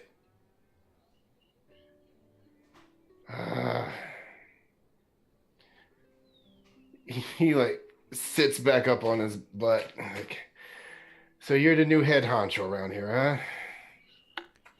I am not the head honcho. That would be the queen. I mean, under her. You're the guy who tells the other guys what to do, right? I'm Guard Captain Malik. All right, Malik. How long have you been in Durian? I've been in Durian for 15 years. 15. So you were with the previous guard captain when he perished. Correct. Were you there that day? I was. Did you see what ended that fight? No, but I have heard the stories. So you were there, but you weren't there. Correct. I was on duty here at the castle. Well, congratulations on your promotion. I hope you live a long life. I feel there's some sick thank you that I owe you.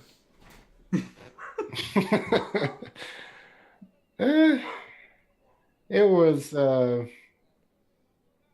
another miscommunication. Yes. Communication's an issue here in Durian, I've learned. Yes, well, one thing that I know will be communicated poorly is you sitting on the ground if the queen makes presence here. Okay. What if you tell me when she's coming, and I'll stand up as if we were standing the whole time? It's been a long day. See, this communication issue is a two-way street. And I feel that you are not understanding the communication that I am giving you as guard captain of this castle. He like kind of rolls his eyes like, all right, well, help me up. He like nudges the guy next to him. A+ manager material right there. Exactly, delegate that shit. I just missed everything that happened because my computer froze and I heard da-da, the guy. And I was like, what? What just happened? I'm the guy. Okay. I'm the guy. So the other guard helps you up. And your elf friend too. Is it just the floor? Can I like lay on the wall or something? How would you just stand like an adult? He like jumps up and like is wobbling back and forth. He walks over to Ukto and just leans on her. This is fine. And the guard that he sent out ends up coming back in. I just spoke with the Archmage and he confirms that he did send them with the notice of conceitment. See? Told you.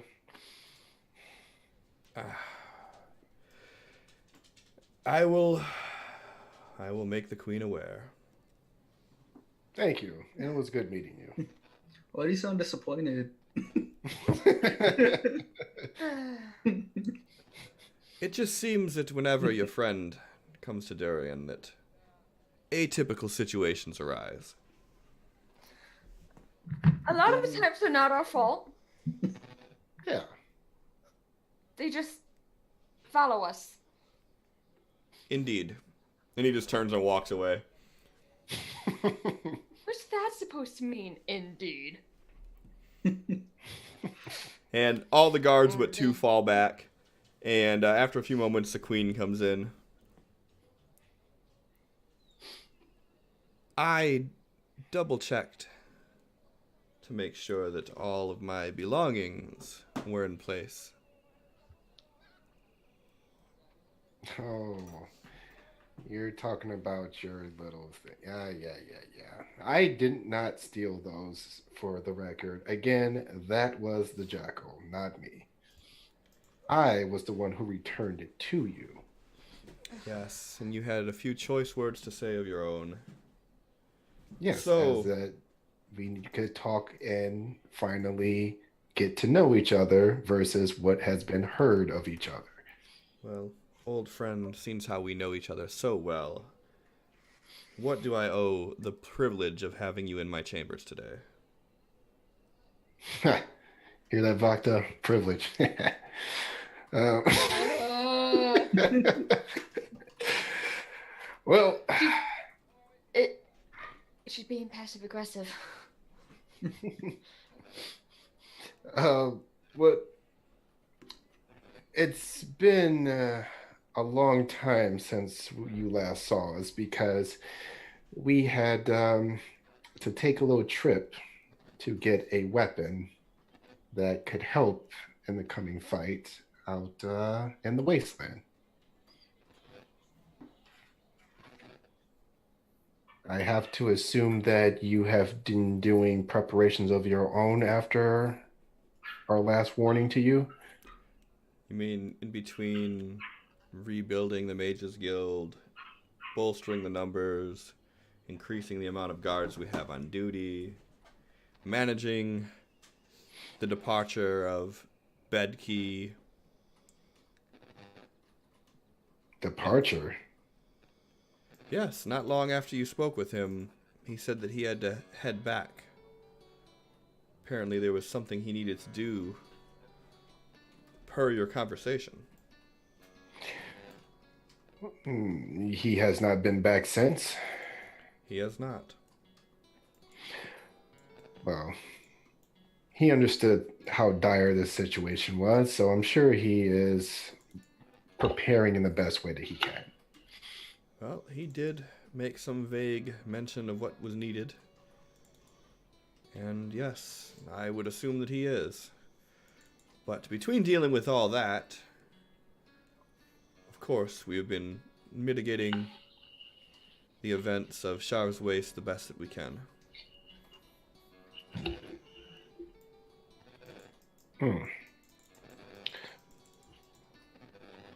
Well,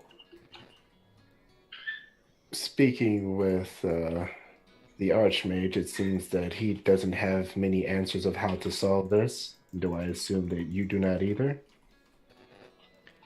Unfortunately, in my lifetime, we've never had to deal with a demon lord attempting to bring himself from the abyss.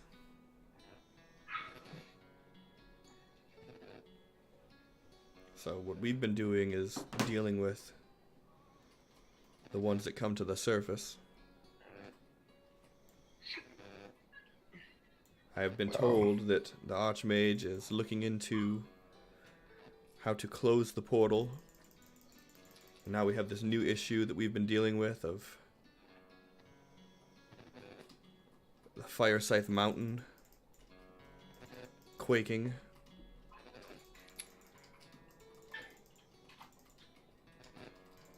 Yes, we felt a quake earlier this morning. Well, the way it seems, it's only going to get worse. I don't feel that a portal opening up into the abyss and a volcano coming to life are coincidence. I think not either. So, hopefully we hear back from Ferris. And Bedkey has found something that'll aid us in this. I have not heard reports of any other gates opening up anywhere else. So I feel that Amethil may be the welcoming mat to this war. Indeed. And I'm glad you understand that this is a war that is going to be coming to our doorstep. Because we could use something from you. Ah. And here I thought you were just coming to catch up with an old friend. In a way. But time is something that's not on our side, obviously. Agreed. So what can I do for you? Well, you have the capital to look after and the people within. So the first thing I want to mention is that I was told that you are not too keen on the idea of Clevenskar becoming the sovereign of Clevens. In the midst of everything going on, to have a rogue nation appear underneath me? No, I'm not too keen on that. Rogue nation, you make it sound like you're automatically in opposition to it. No, I just have to look at it as another variable in this equation. And if you can see it from my point of view, trying to deal with all the aforementioned issues and then now having a separation at hand only adds to the complication. So let's make it less complicated. My Vakta and I are assuming control of the Sovereign of Clevens. They are our responsibility now. So you need not worry about it. And she kind of gets this like little cheeky grin, and she sits back. This was quite unexpected.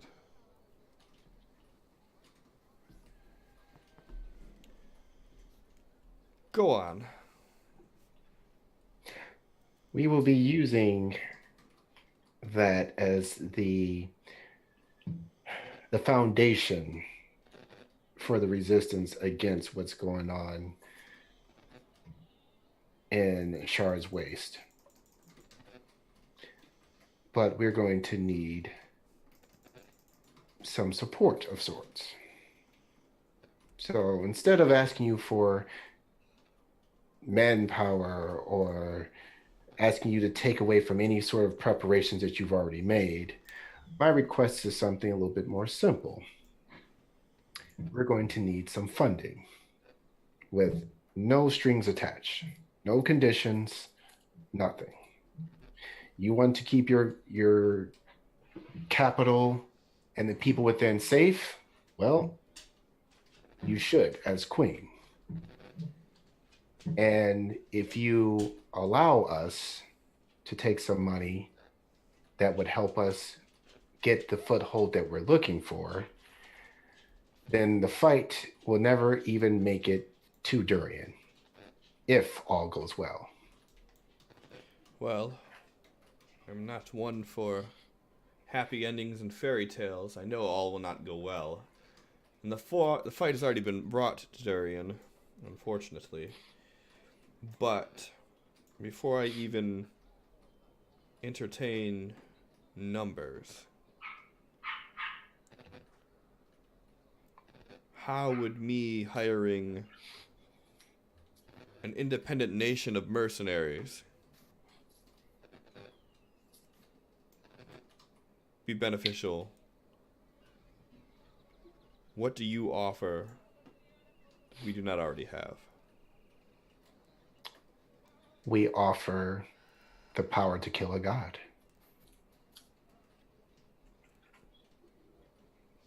And pray tell, how do you plan to do that?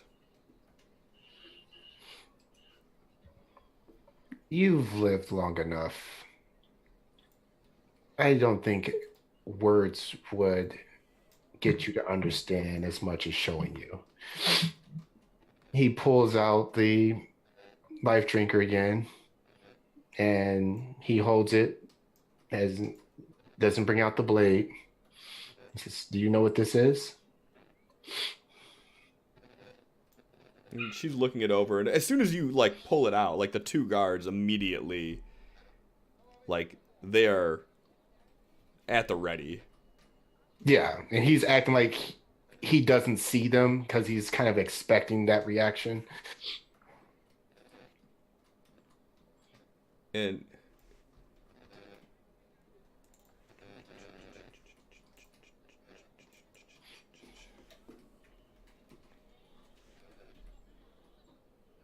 I have my inklings of what that may be.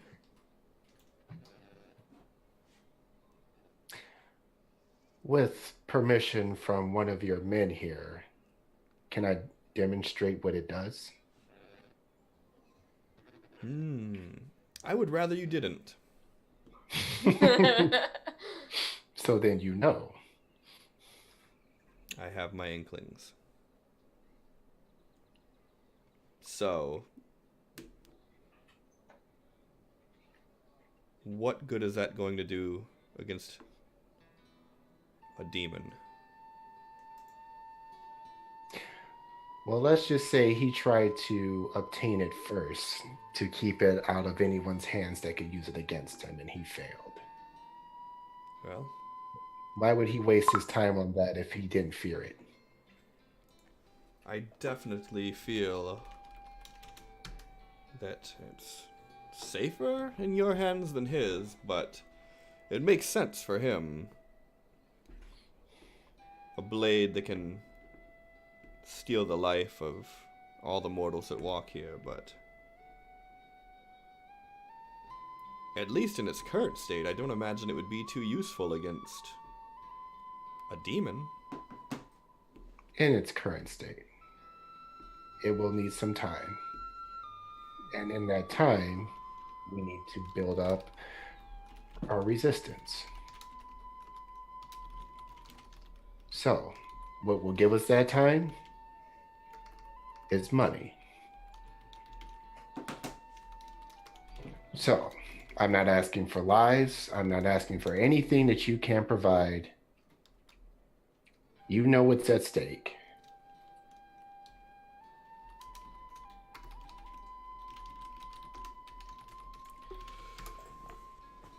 You have piqued my curiosity. How much money are you looking for?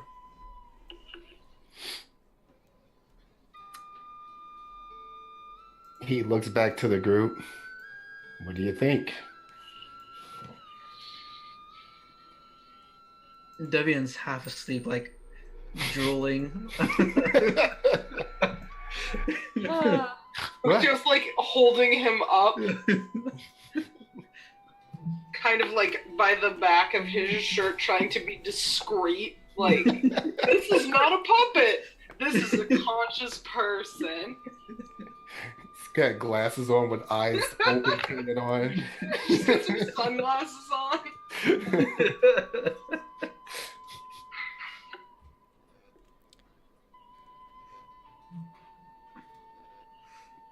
Bhakta, what do you think? And Vakta just like snaps out of like she's just been zoning as soon as you say it, and she's like, sure. Like, there's no idea what's been going on. Just Would it be possible for us to send word of how much is required? There is someone who's far more in charge. Not in charge. Gosh, what are the words I'm looking for? There's someone back in Clevens that has ledgers on the matter. Who would be able to give exact numerical digits. So, Precise calculations. you come here with the proposition without all the information, and you're looking for me to give you a blanket, okay, I'll give you whatever you want. Nah. How much can you spare? How much does having your kingdom stay in one piece mean to you? The real question is, how much do I feel that this investment will be worth the return? And given your companion's responses, I don't have strong confidence on it. 50 platinum. Go ahead and roll a persuasion check with a -5. Thanks to Randy.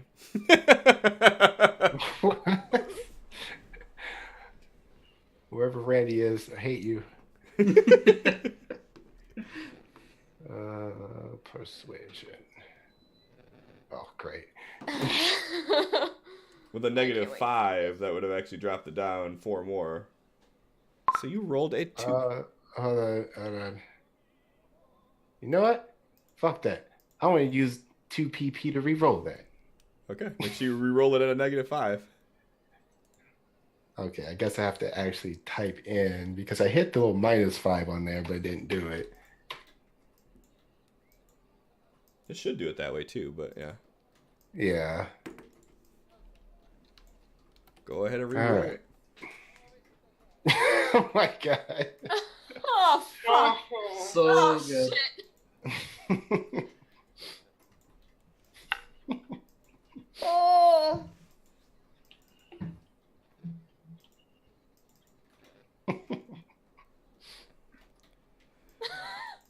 I will give you 10 platinum now.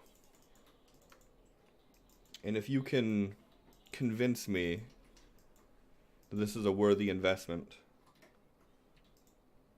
then we will consider the additional 40.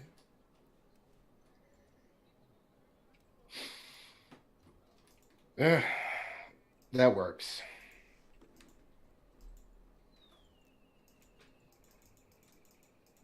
Now, is there anything else? I've got nothing. Ed, can you stop putting bounties on my head? I didn't put that bounty on your head.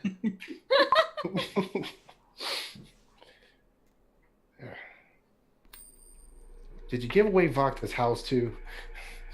No, the I don't house need is it. still hers. I'll sell it.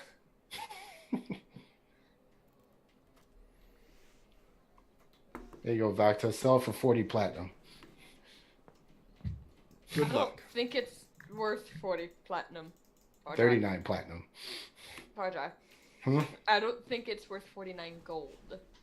It's... Unless that part of town has gotten better, we haven't gone over there yet. Or unless everywhere else got worse. Huh? That too. Here, take this note to the treasury. They will be able to give you the 10 platinum. If you wish to sell your house, you can sell it back there as well. We will give you fair trade for it.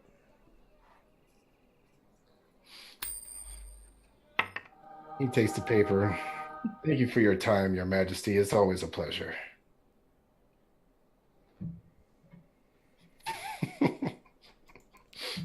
And she nods, and then as soon as you guys go to turn, you see the guards like to start walking with you, like they're ushering you out.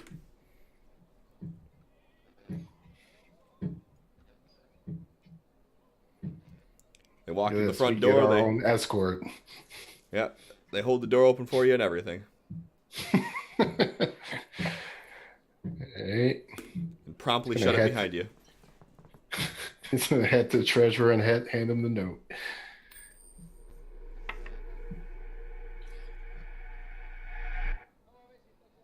God, who's rolling shit?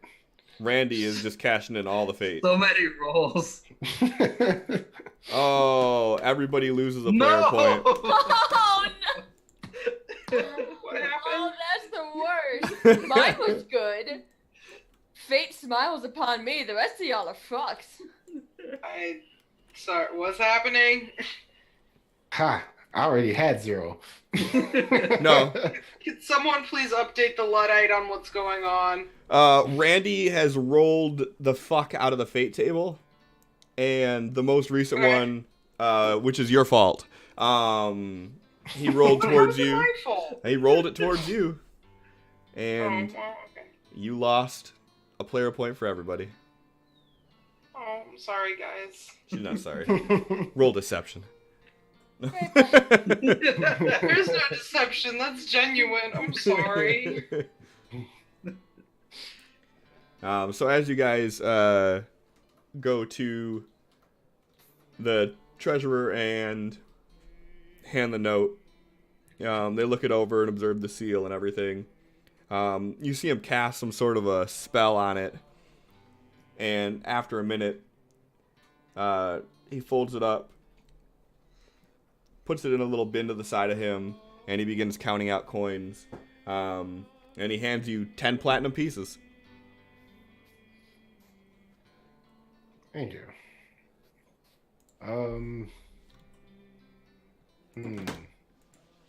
I just added How it to mu- your inventory.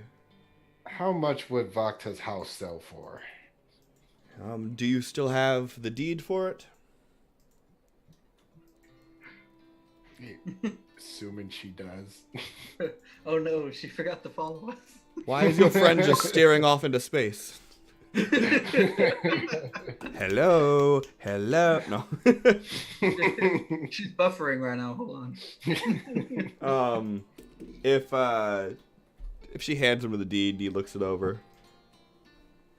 Well, given the state of the house and its current state of inhabitants, we would be able to give you a fair market value of 1,500 gold. Sounds good. Is that price negotiable? That price is what the house is worth. All right, Vakta, 1,500 gold for your house. Sure. All right, and he takes the deed from you. Do you still have that actually in your inventory or no? I don't think I ever had it in my inventory, honestly. No? Okay. I don't think I ever added it. I knew I had it. All right, well, he hands you 1,500 gold pieces and takes the deed, and he writes something on it, and he puts it into one of the cabinets next to him. Is there anything else that I can help you all with? Nope. I think we're done here. Well, thank you all. Have a wonderful day. Yeah, yes, eh. And he turns around and walks out.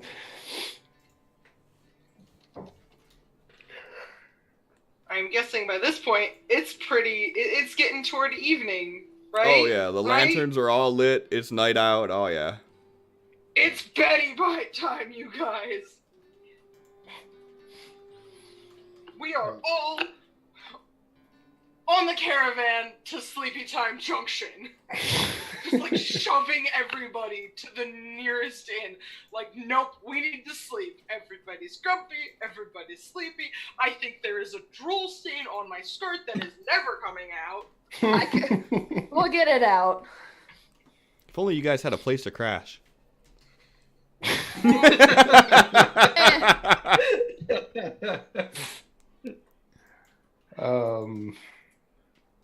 I have 1,500 gold now. I can, get a night in the tavern. Exactly. I'm assuming they're back on the street now, Cliff.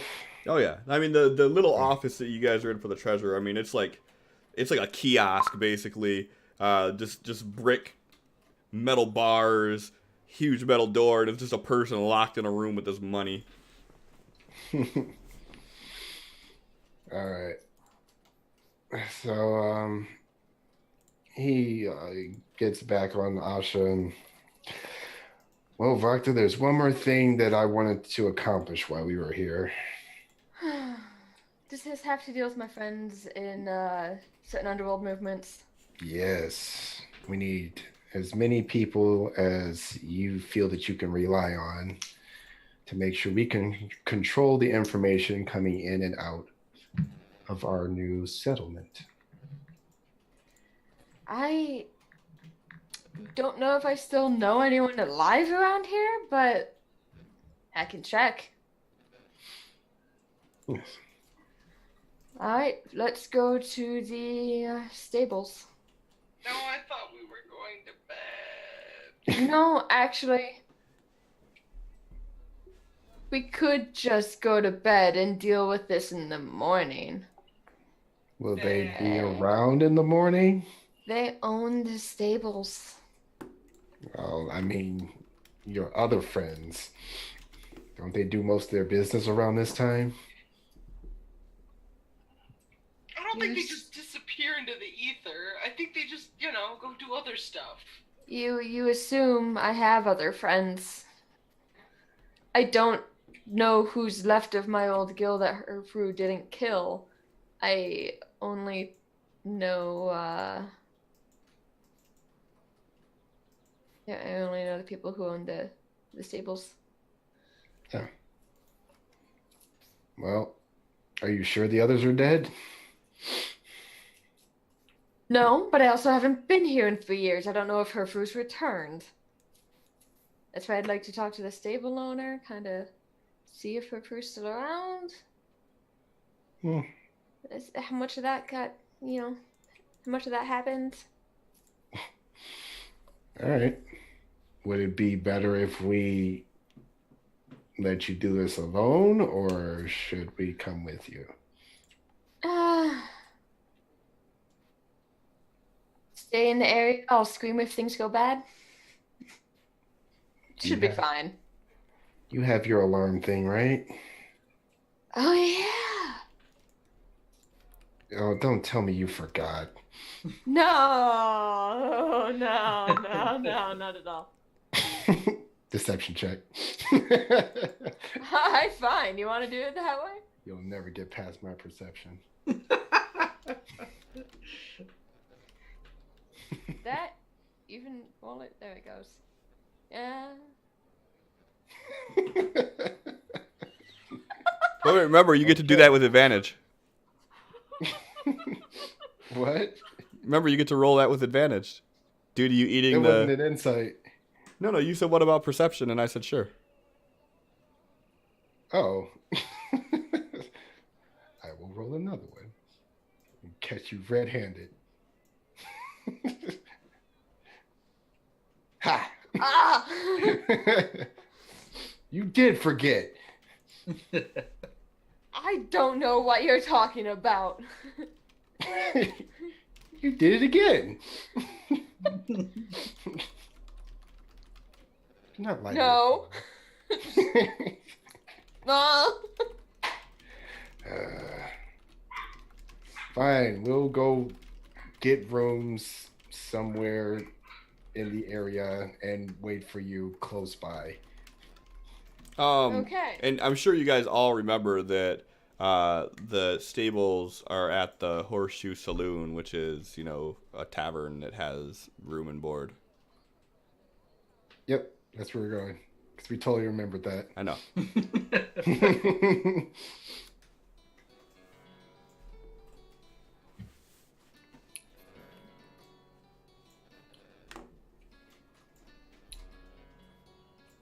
So you guys make your way back towards the northern gates that you came from, and the last building there is the Horseshoe Inn, which is like the first building you come across that has like the stable yard in it where all the horses are for weary travelers to come to. Shit, did anyone grab the horse from the mage's tower? I assume that you guys grabbed her when you Okay. left with Asha as well. Oh, and Vakta, don't forget to see if they'll sell us a few horses. How many? Well, we lost 1 Yeah. million? Was there? Did we lose 2? The second one we lost wasn't ours. Oh, that's right. Okay. Well, see if we can buy more anyway. Alright. I can do that. Doctor just kind of like waves a hand and just goes to find someone who can point her to the owner. So, someone who works there.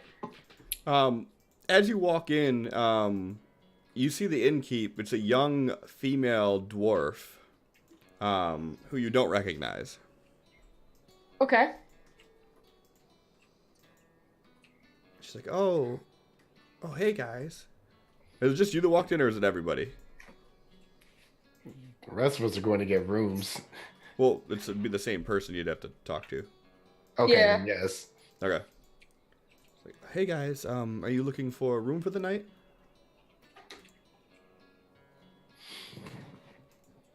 Yes. Yes. We need 3 rooms.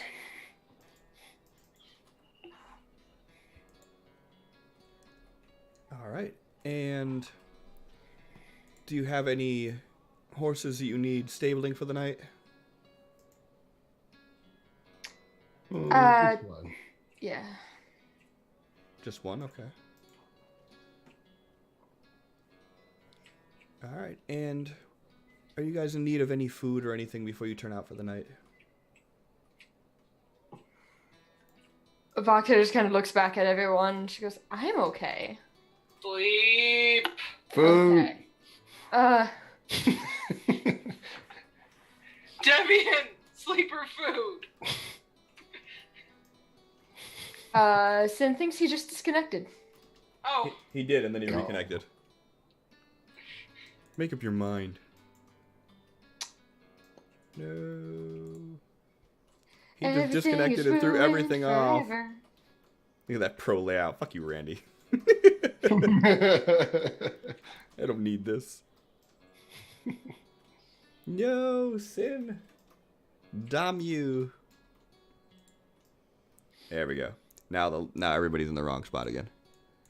Yay. Who am I? Who am I? You're still you. You're still you, yeah. Oh no, you're not getting out of that easy. We all know who made everybody lose their player points.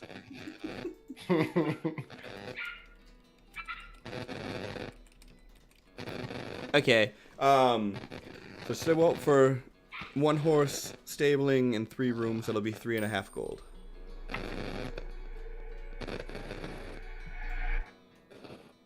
Okay. And Doctor just kind of hands over 4 gold. All I hear from Sin is just static. Yeah. What? Ever since you came back, I've just heard nothing but like static, like feedback. Man. Hi. And she looks at you. She's like, "Do you want change?" No, actually, I was wondering if I could have an audience with with the owner of this place. If it's the same, person I remember. Well, I haven't been here for several years. who's the person you remember? And Vakta's gonna slip into Thieves' Cant and be like, I think you're gonna know who I mean. I don't remember his name, so I don't think I ever wrote it down. Are you actually saying his name to her? Yes, if I remember it. It's Puntham. Ah, yeah, Puntham. Right, I'll make a note of that. Puntham's the owner. Your lady that you spoke with though was Ara.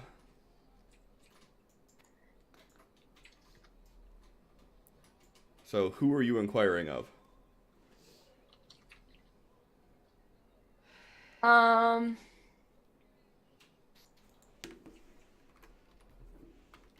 inquire after Ara. I meant Puntham, but I'll inquire after Ara instead. Okay. Like, I know she's not the owner, but So you say your thieves can't jargon.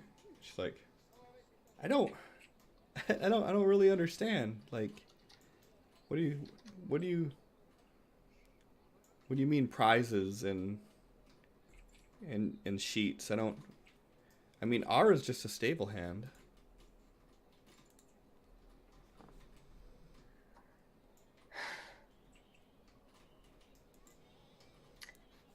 Is she in the stables now? Oh, it's kind of late. She's probably, if she's there, she's gonna be wrapping everything up.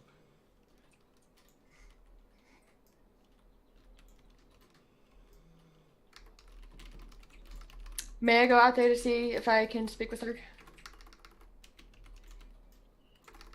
Oh yeah, by all means. I mean, you gotta go leash your horse anyways. Oh, true. And Bakto's gonna go and do just that. Lead the horse to the stables. And as you get there, you see Ara's there, and she's just putting a couple of the horses in their different stables and closing the door, and she sees you, and she's, "What are you doing smile here?" and wave. Just nothing. She like kind of walks over to you and like grabs you and like pulls you back in. There's a bounty on your guys' head. What are you doing? Oh no, that's taken care of. Taken care of how? We spoke to the queen. Okay.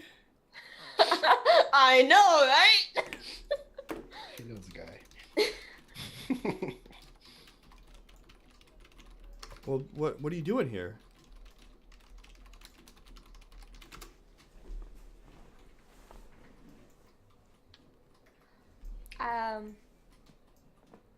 I just need some information and possibly a little bit of help.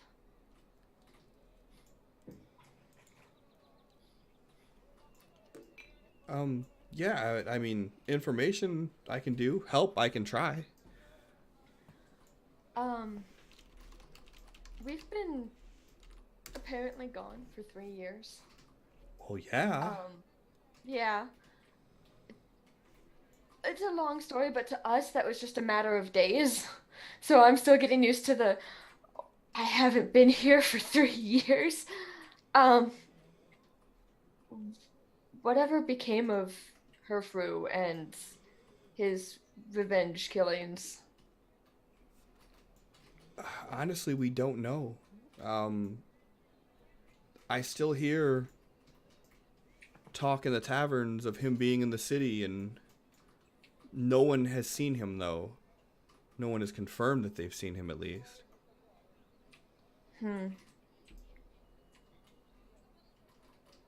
Most everybody from the Third Veil has disbanded. The few that are left have gone into hiding, more so than usual, even.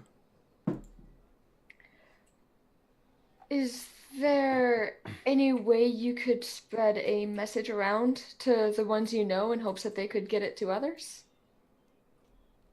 Yeah. I'm in need of eyes and ears for the sovereign nation of Cleven.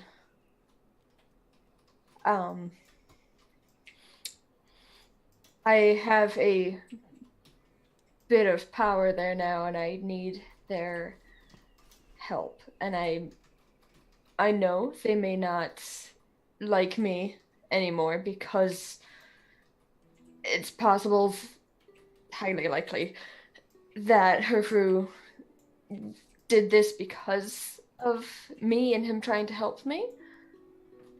But at the same time, we were a family, and if they wanted out of Durian, away from Herfru, we could help them up in Cleven. So, what are you saying? No more hiding in the shadows? No more lurking around? No. If they can keep it among themselves, as in if you trust them to not have dealings with Herfru or to tell anybody outside of themselves, their families, then I don't see any reason that he would find out so quickly and we are building the city to be stronger, safer. We're building it to be a kingdom. Well, I'm. How many people are you looking to gather? Whoever wishes to come. I don't see why anybody would not want that chance of safety and a peaceful life. Well, I mean, the hardest part will be just convincing them that it's safe. I mean, you know as well as I do that when things seem too good to be true, they usually are. Vakta just kind of smiles and just like, very, very well aware of that fact. But, and Vakta's looking around to see if there's anyone else in the area. No, as you look perception. around, it's just the two of you standing there. Okay. I mean, you can roll perception if you want to. Yeah, I'll roll perception just in case. Cool. Yeah, you stop and you look back and you see a few people pass by on the street, which is, a couple dozen yards from you. But other than that, it's just the two of you and 6 horses. Oh, just like look her dead in the eyes and just be like, it's still quiet. It's not something we're spreading around yet. But you're talking to the queen of the kingdom of Plevetskar once we get to that point. What? So I will guarantee their safety personally. I mean, I heard the rumors of it breaking off into a sovereign nation, but a Queen Vakta? Right? Isn't that fucking weird? But I mean, last time I was there, it was small. They were still rebuilding, but it was small. I mean, you have enough it has room grown for over the past 3 years. And I expect it to grow more. We've invested quite a bit of income into this. But we would like to build it up into a kingdom eventually. We are working in that direction. Well, I mean, I can think of 3 or 4 people offhand that I could trust with this, but I mean, we can't just up and leave. I mean, do you have homes for us? Do we have a base of operation? I mean, what's the front? What are we doing?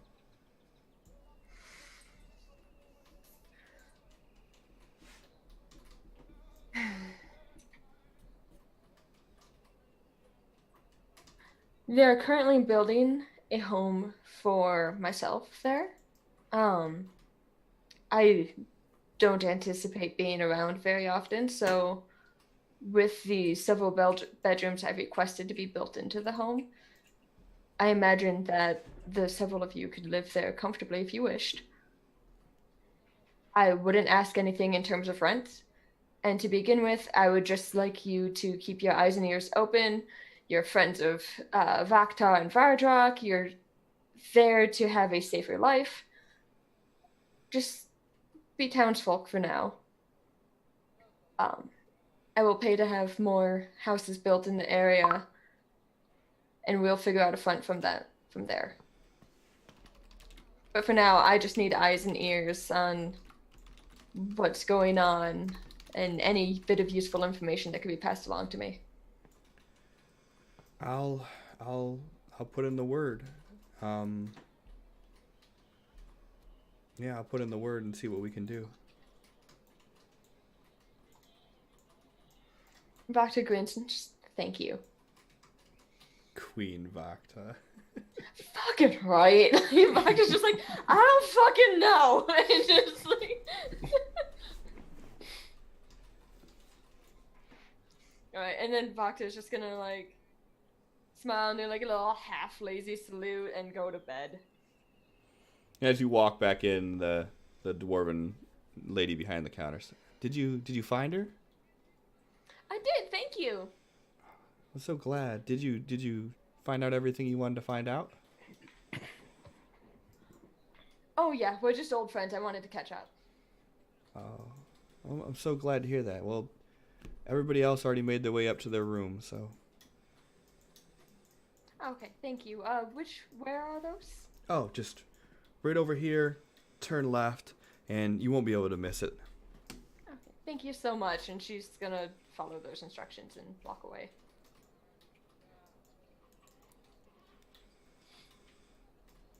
And is everybody else already asleep, or? Oh yes. Such sleep. Vardrock would have pulled Divian aside and says, I need one more meal before I get some sleep tonight. Where do you think we should get it from? In town or out of town? Preferably out of town. I don't want to start anything messy again here. Yeah. The queen seemed like she knew about the scythe, and if we find a body without any kind of blood, she'll know what's going on. Exactly. All right, let's go. All right. Let's start heading out. So, Vakta, by the time you make it back into the room, it's empty. It's Vardrockless. Going the fuck to bed. I don't care. I'm so tired. So, Divian, as you and Vardrak walk out the city gates, what's your guys' plan? I'm trying to be discreet about it, but I'm looking on the floor for any kind of fresh tracks that someone like left the town. All right, go ahead and give me a survival.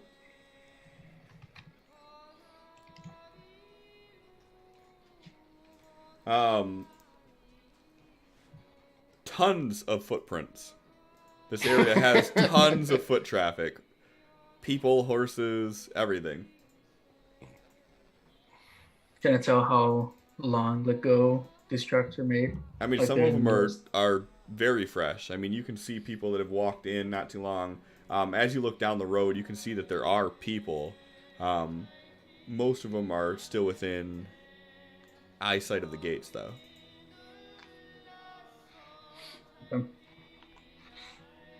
Well, are we gonna tell them, Vardrak, or I think we should wait a little while before we do something not right in front of the guards? Tell them what? Just follow them for a bit. Let's not do it soon. Well, I'll follow your lead. He pulls out his ring and slips it on, and then he's gone.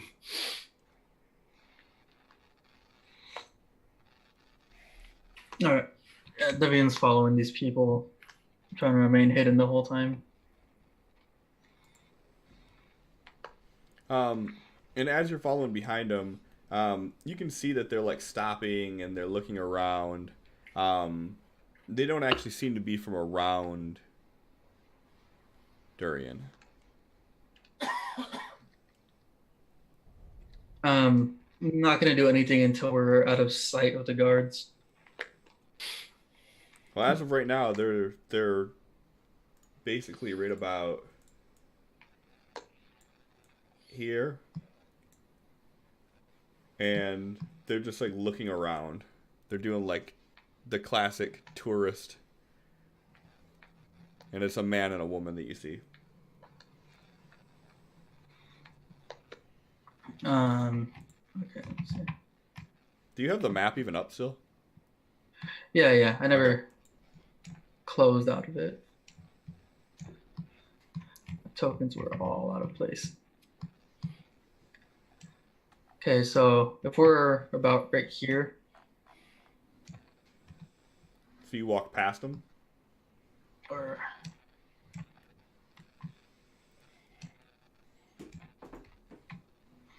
around here,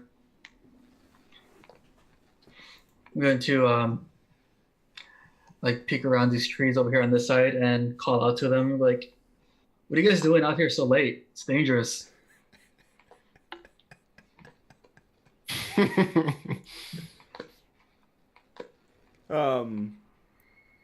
And like the lady like jumps a little bit. She's like, "Oh," and the husband kind of like steps in front of her, like, "Oh, we're just taking in the sights of the city. It's our first time here. We'll be fine, thank you." Have you seen the town just north of here? And he like points in that direction. Like that town is really a sight to see if you haven't been there yet. Deception check.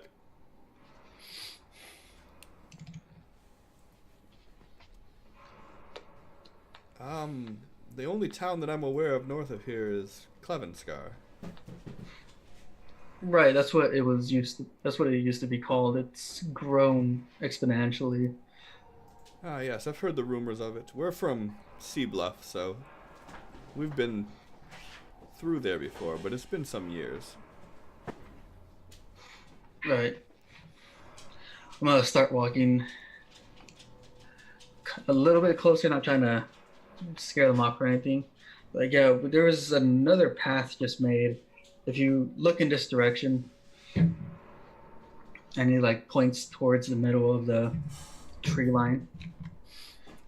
Do they look?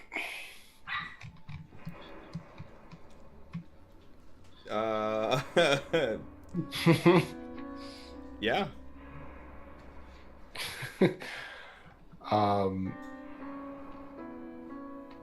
Vardrak is going to. He's gonna cast darkness in the area where he's at. Like he's gonna make sure like he's right behind the male, where he like even if he takes a wild swing, he's still gonna connect. And he's gonna cast darkness and immediately swing.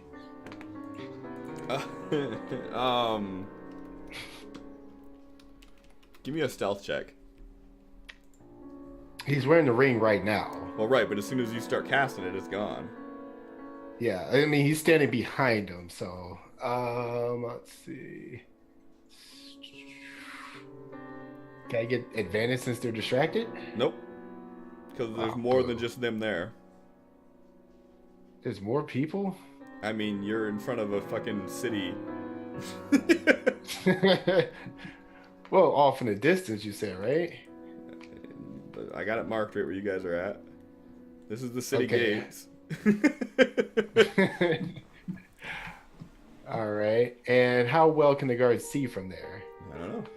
Because I was under the impression that we were a good distance away. Let's see what your stealth check says. Oh my God. The fuck do you have a +1? I don't know. I don't know either.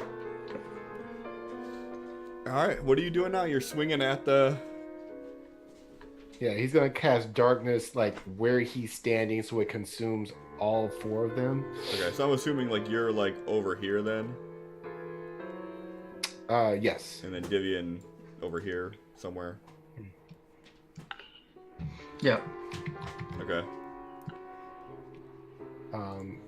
Yeah, then he's gonna take the swing, and when he feels the satisfaction of it connecting, he's going to immediately activate the second charge of the ring.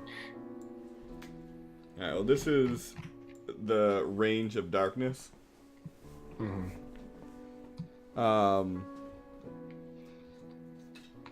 Go ahead and give me an attack roll with advantage.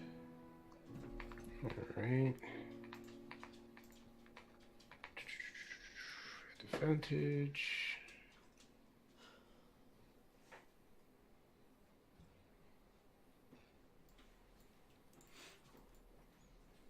Go ahead and roll damage.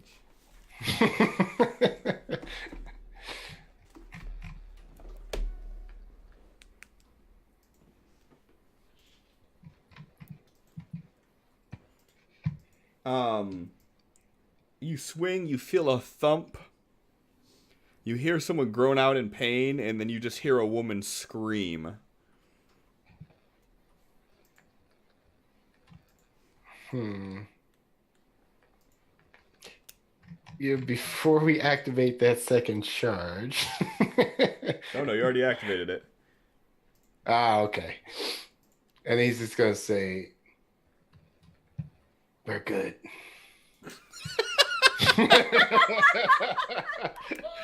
Oh my god.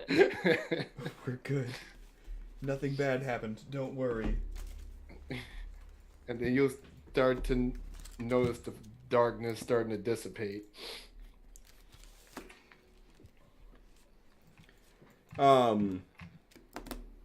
So as the darkness dissipates, this woman's screaming, and she starts screaming out for help. Help! Help! My husband, help! And running towards you guys is two of the Durian City Guards and one of the elementals.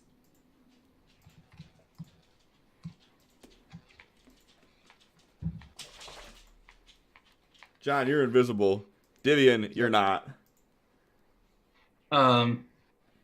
Light sources around here. Tons of them. There's lanterns that line the street.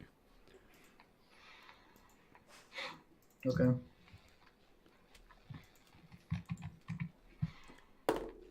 Alright, so the Durian guards are running up to you. Yeah. I am launching 2 arrows at this chick's face. Oh my god. Okay. And I need you to be quiet. as soon as I let go of the second arrow, I am going to misty step towards the tree line to our north and just run. How far can you misty step? What happened? How far can you misty step? 30 feet. Okay.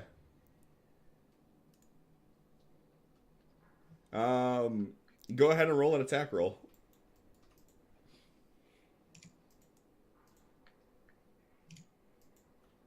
For both attacks. No, you only made one attack. 29 hits for sure. I threw a second one. Oh yeah, you did say 2 arrows. I'm sorry, yeah. Yeah, that would both hit. Go ahead and roll 2 damage. Oh no, Sin lost connection again. Oh no! Goodbye. Worst possible Oh, time. fucking likely story, Sin. Start some shit. And, oh, I disconnected. I don't know what happened. Hey, remember when you used to make fun of me in the chat for this stuff? Because I do. Vengeance. It's not saying I reconnected yet, so I don't know. I threw the damage. I don't know if it's registering or not. Nope. What about Wait, now? Yeah, There we go. I need one more.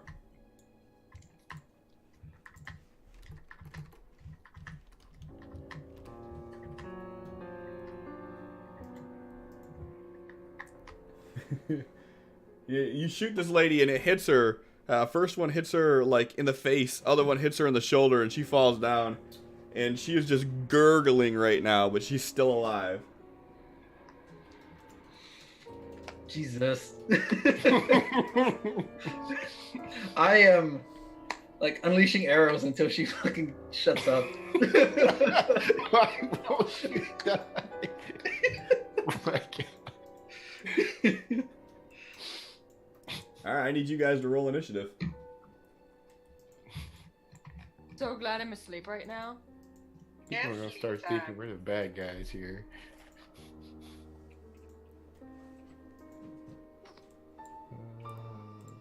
Oh, I think I lost connection again. Well, then this, yeah. Your roll did go through.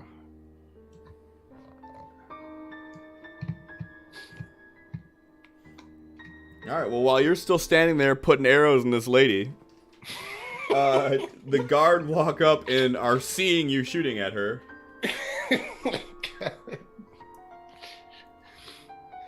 And they begin to tell you to halt, and then just see this guy that's hacked up on the ground, this chick with arrows in her face, and they immediately draw a weapon, and they come at you. As soon as they get near me, my trench coat flares up in a hood and a mask covering the top of my head. All right. And I am going to. You're not doing shit. It ain't your turn. I can't tell right now. What is your jackal doing? My jackal is not doing anything right now. Just standing next to me, growling and nudging me. All right.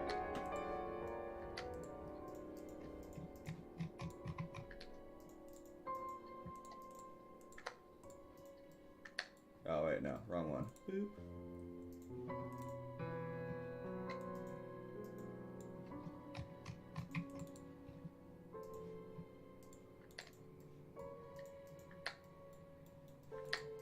And it begins. Oh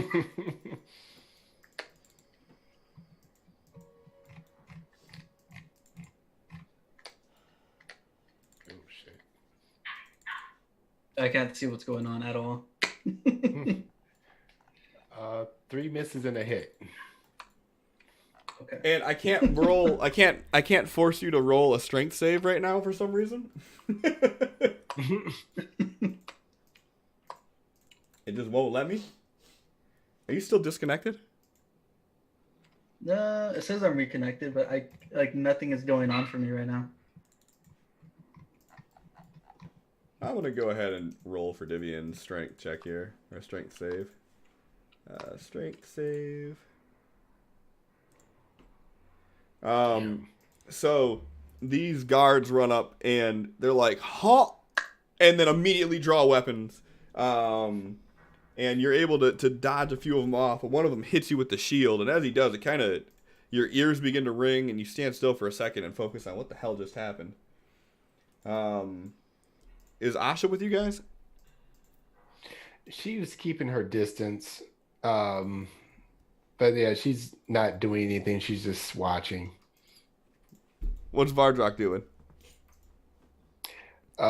Based off of the last time he encountered these elementals, he's just standing there watching what's going on with Divian and trying to wait to see if the elemental knows that he's there, because he can't quite decipher how he was located last time. All right. Okay. I don't think I actually have this as a spell slot. But he is going to pass between dimensions and go to the eternal plane. Now you have to wait till it's your turn. I can't tell. I don't know. I'll let you know. I'll let you know.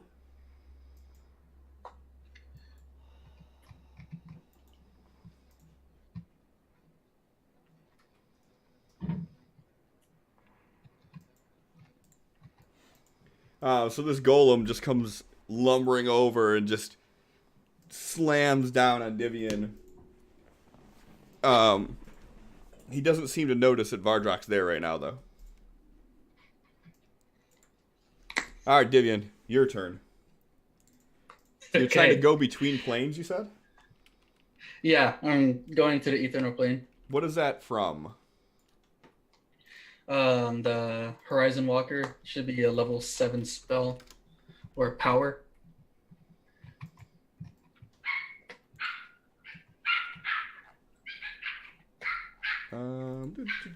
Horizon Walker. At 7th level, you learn to step through the pain as a bonus action on your turn. You can cast the Eternalist spell with this feature, but the spell ends at the end of your current turn. Once you use this feature, you can't use it again until you finish a short or a long rest. Alright, so you cast this spell.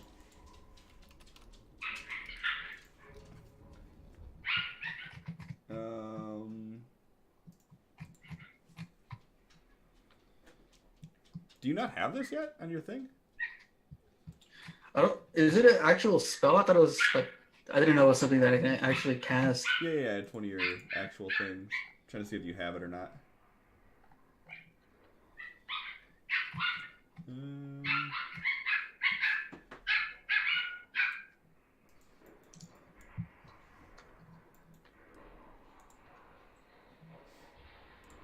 All right, so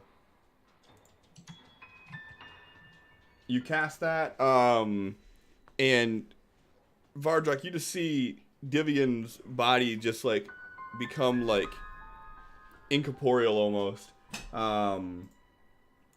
Like he just gets hit by this thing, and the next thing you know, he just like disappears.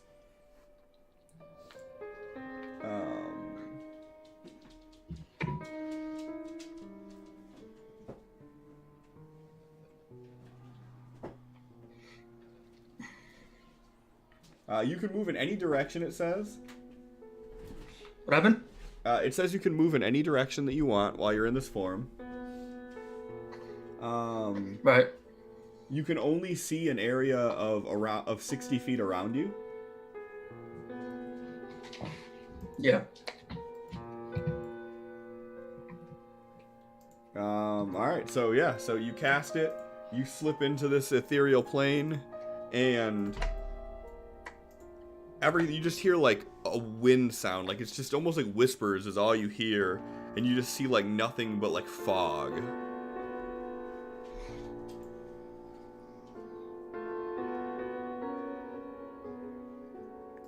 So what do you want to do? Did we lose them all Can you together? hear me? Now I can hear you, yeah. Oh Jesus. no. Very funny, Okay. Sin. Can you hear me now, right? Yes. Yes. Okay. Yeah, he's using his full movement, running in one direction, and as soon as he gets the full 30 feet, he's using the shadow belt to go another 200 feet in the same direction. You wouldn't be able to use the shadow belt. That's an action. Okay. But wasn't the Eternal Step a bonus action? Oh, yeah, it is. I'm sorry. Go lay down.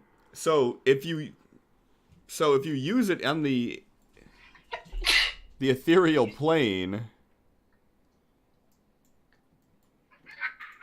how are you knowing where you're going and how far you ran? Like literally, you see nothing but mist. Right. So I have no idea where I'm going. I just know I'm running.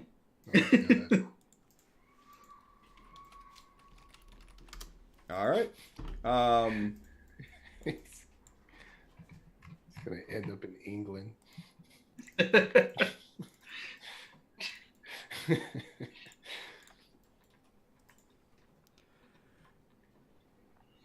All right, so when your turn ends, you just find yourself in the middle of the woods. You find everything's gone. You don't see Vardrak. You don't see anything right now but trees. Vardrak, you just see this golem slam down on him, or this elemental slam down on him, and then he just like disappears, and then that's it. You just don't see him anymore.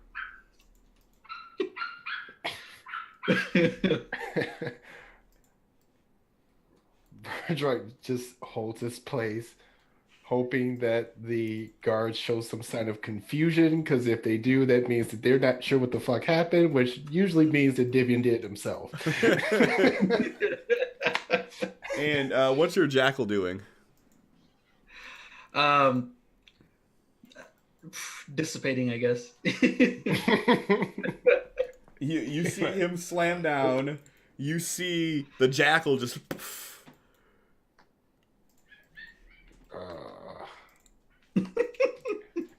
Like Roger goes like he's about to take a step forward, and then he like remembers that when his raven poofed, he was fine last time. So it's like maybe it's the same thing. And these guards are like searching around, and you see them like walking around the area that he was in, and they're like looking about.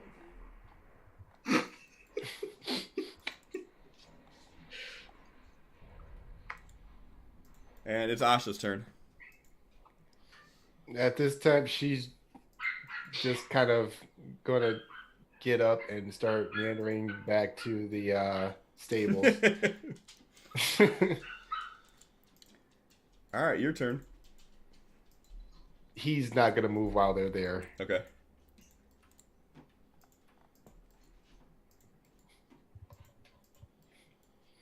And the one looks at the other one and he kind of slaps him on the, like, backhands him in the chest.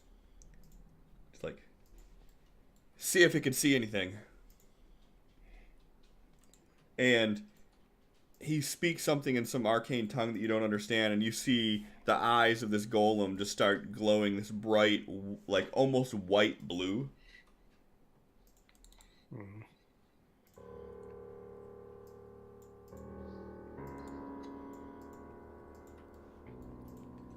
And nothing happens. They're just looking around. It's like, where the hell did he go? It's like, I don't know. Did you check under its fists? Did he vaporize him? Just squished against the goals. Red paste. He like walks up and he's like, let me see your hands. And the thing's like,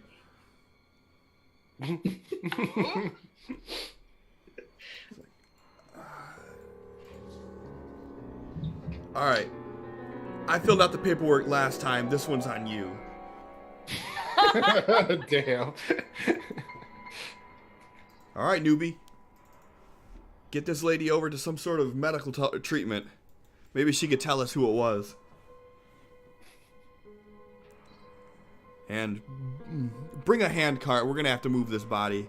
I don't want anybody in the city seeing this. They walk off bickering. Does the elemental go with him? Yeah, the elemental's following the one behind. And they end up, after a few minutes, you see him walk into the city. You see that the golem stands at the gate. And the two guards walk away. So they're saying, so they took the woman and they're saying a cart for the body? Correct.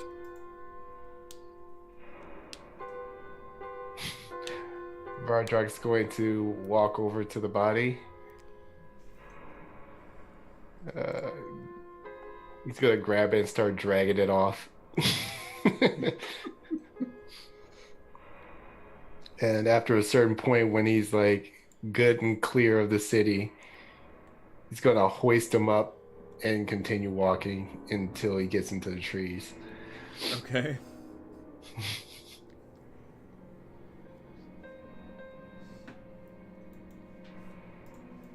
And he's going to go deep enough in the trees where nobody from the outside can see anything and do his usual. You're going to set it on fire? Yeah. Like I said, deep enough where no one's going to see the fire. Okay.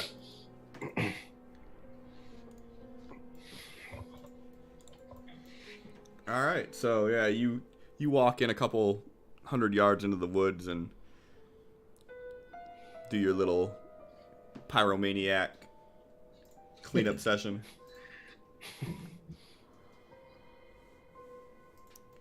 And then once he's done with that, he's going to take off the ring, pocket it, come back out to the trail, not too far from where the incident occurred, and then start just casually walking back into the town. And as you walk past the golem, it just stares straight. It doesn't even acknowledge that you're there. Yeah. He's gonna head up to his room.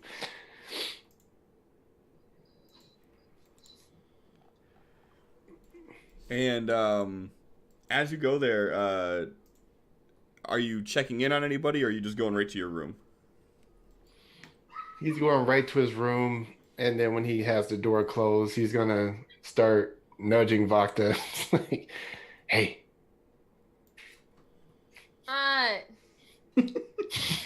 did Divian make it back?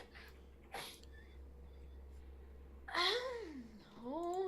She just like rolls back over under her blanket, like pulls it up over her head. He goes, all right. You're right. I guess we can't really find him in the woods if he doesn't want to be found yet. We'll have to search in the morning. Of course I'm right. And she just goes right the fuck back to sleep. Like, that's it. That's all you get.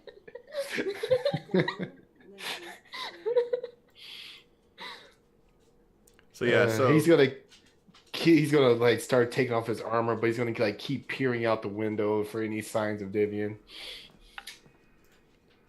So Divian, by the time you come out of your shadow step from the belt, you're just in the middle of the woods, and like as you're like trying to get your bearings, like you don't recognize where you are.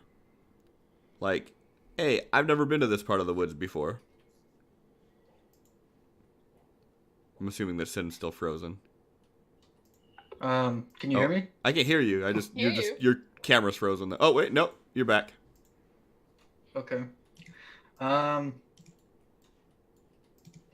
For my favorite terrain, I shouldn't be able to get lost as long as I'm in some kind of woods. You're not lost in the traditional sense of like, oh my god, I'm gonna die out here. You've just never been here before. Okay. I'm gonna check to see the closest like open area to me.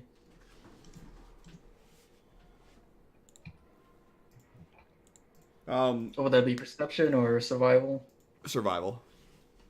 Okay.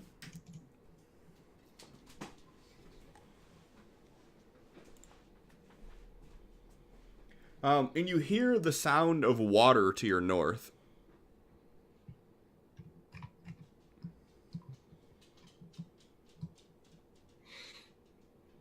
I'm gonna go that way and check it out.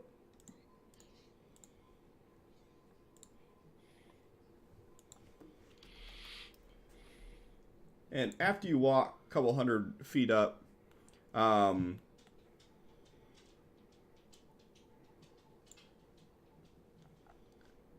you come across this small little river that cuts through the woods.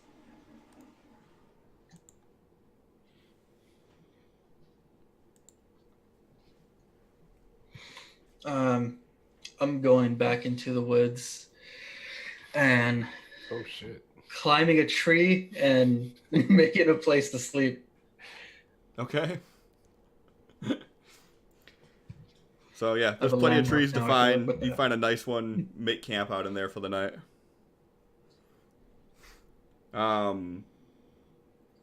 You know, there's a cave near there. So everybody goes to sleep for the night.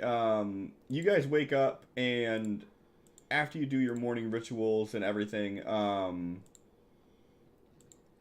you notice that there's still no Divian.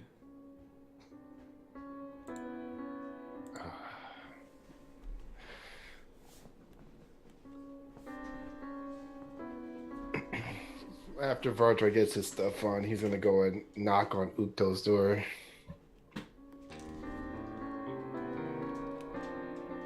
This would be after your guys' No. prayers and everything. Yeah. No morning ritual, no push-ups, none of that. Oh no, he's already done that. Okay. That Good. already happened. She opens the door. Have you seen Divian since last night?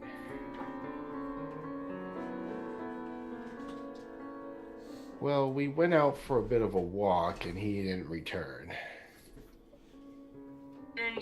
next door. Have you checked there?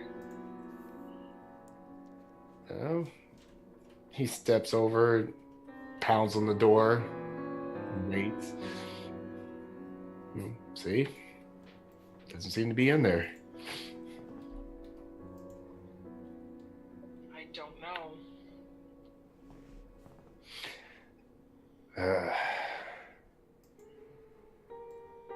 Well, I don't want to leave without him. I'm not sure exactly where he went, or he disappears and stuff, so I don't know where he went to this time.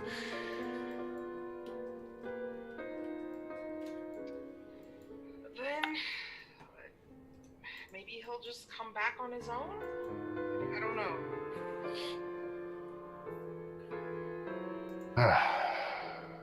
Well, Vakta, did you find your friend or friends? I did. There's a small group that might be willing. Things will get passed around carefully. I trust this to hopefully work out for us. Are you sure there's Queen wouldn't have any spies on her payroll within your group? Within this very small group, I don't think so. Not in a group this small. All right. Fair enough. You trust him, and I trust him. Well, I don't think I have any more pressing matters to take care of here in Durian, unless either of you do. I'd like to get out of here as soon as possible. You don't miss your home? I don't know that I would call this home, per se. Well, in a way, but let's just get going. Oh, all right. Vardrak grabs his stuff.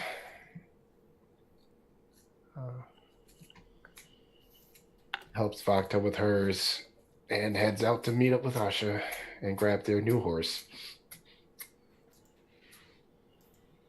All right, and as you guys are gathering, you still see no sign of Divian. You guys get your horse together and you start walking out, and the city is getting a lot of busy foot traffic at the moment. So a lot of people are coming in, so you're seeing the passing crowds. And as you guys are exiting the city, Vakta, you feel someone bump your shoulder, and for a brief second, you think you see a familiar face of this dwarf, who then gets lost into the crowd. Just whipping around and staring and trying to see if I can see him again, and just like almost this sense of like urgent, almost panic of she has to see if it was him. But you're saying there's no chance? I can't even roll perception? Oh, you can always roll perception. I'm gonna try.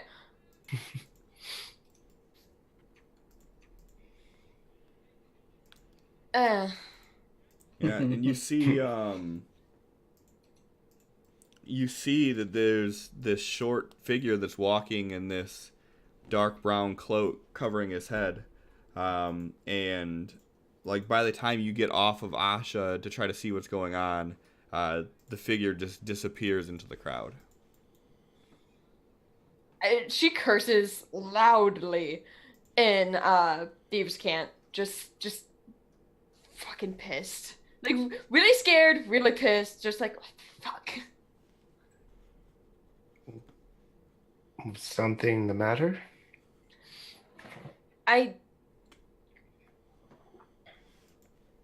I don't know. I thought I saw Herfru. I don't know. The dwarf assassin guy? Yeah. Did it look like he was growing his beard back? It looked like it was a bearded dwarf, yeah. Okay. Okay.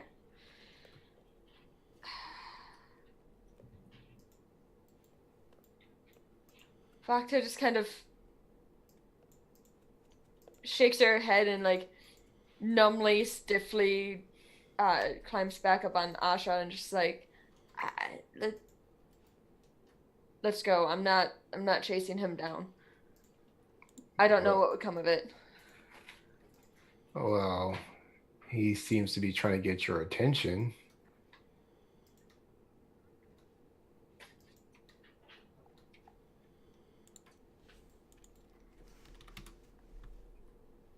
You think your friends are still alive? I think there may be a few alive. I don't think he's one of them. I mean, the one that you were talking to or trying to get the message to since last night, you think made its way around to him?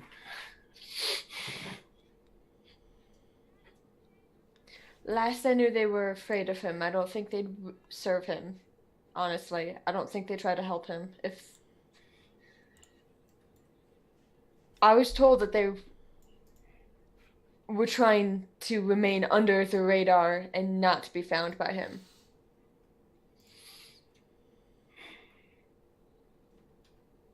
All right, so we don't try to pursue? No, I don't think drawing more attention to us or to him would be a good idea. If he wanted that to be his message, that he knew I was here, then message received. As you wish.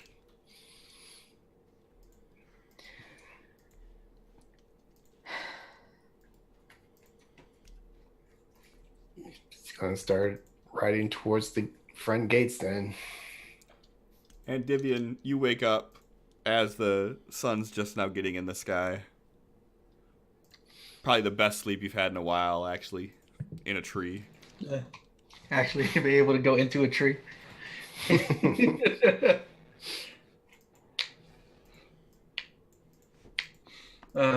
Jumping down and immediately summoning Gajeel back to me.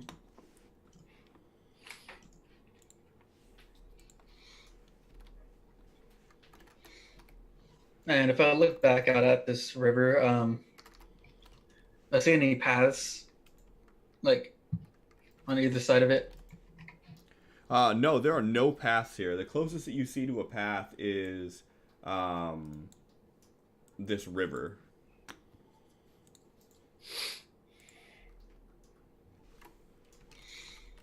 I'm just gonna follow the river then. Which way? North. As you're following it, you're just moving yourself deeper and deeper into the woods.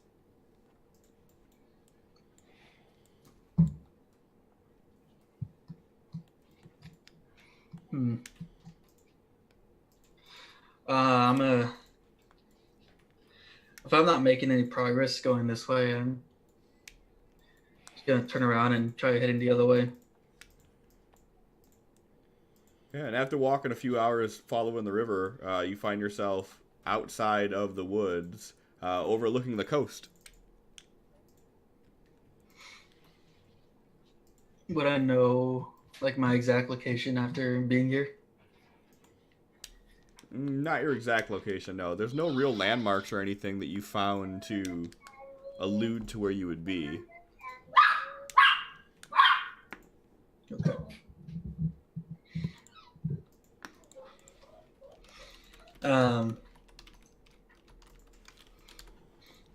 So looking at the coast, I'm going to do like a complete 180 and walk in that direction. So walk back in where you came from? Yeah, Okay. like away from the coast. Yep. And yeah, and you find yourself back in, after about 20 minutes of walking back into it, you actually find the tree that you fell asleep in. I'm gonna head past it and in the same direction.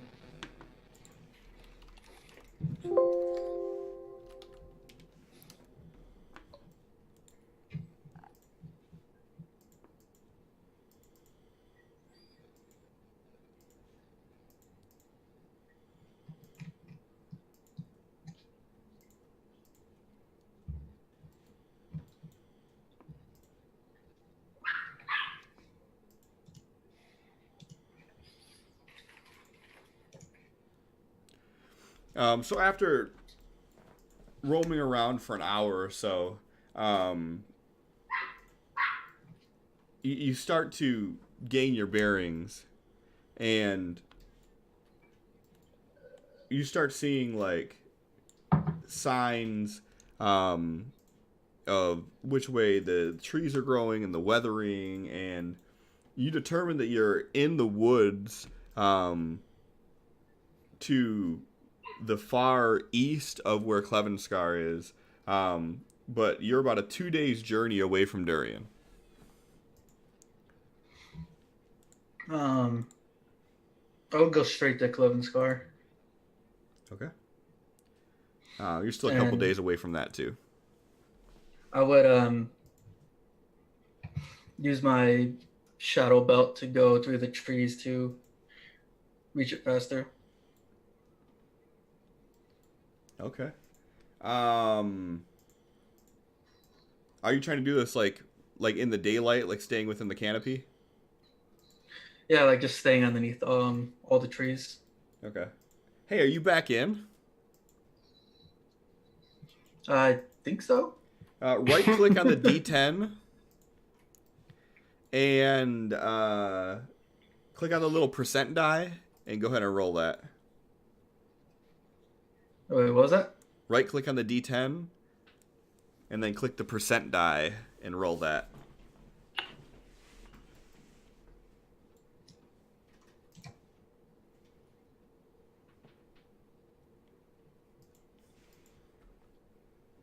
All right. And Vardrak and group, what are you guys doing? So you left the city, you start heading north. Are you like hanging back, trying to delay, waiting to see if you hear from Divian or anything, or are you just going? I'm gonna leave it up to the group. Like, he knows. I'm sure Divya knows, and as well as any of us here, if we got separated, Clevens is the place to regroup.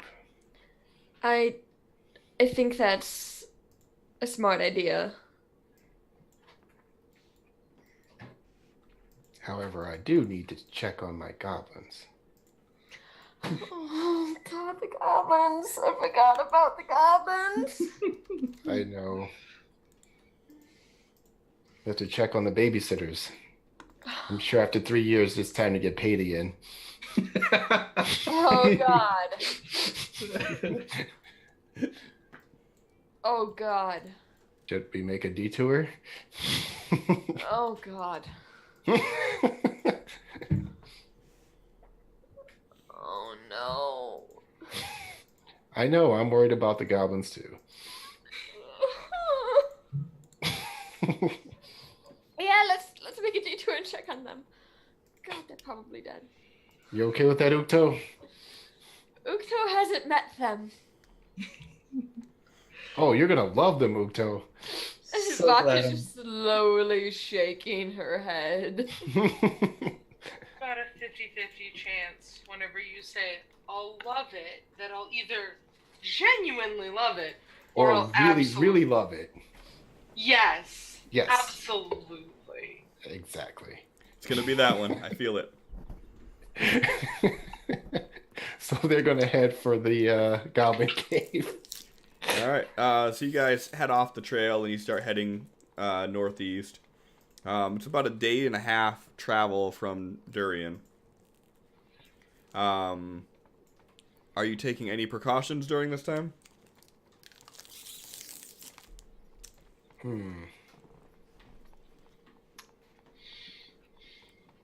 Keep an eye out for someone that this can, so I can feed for the day.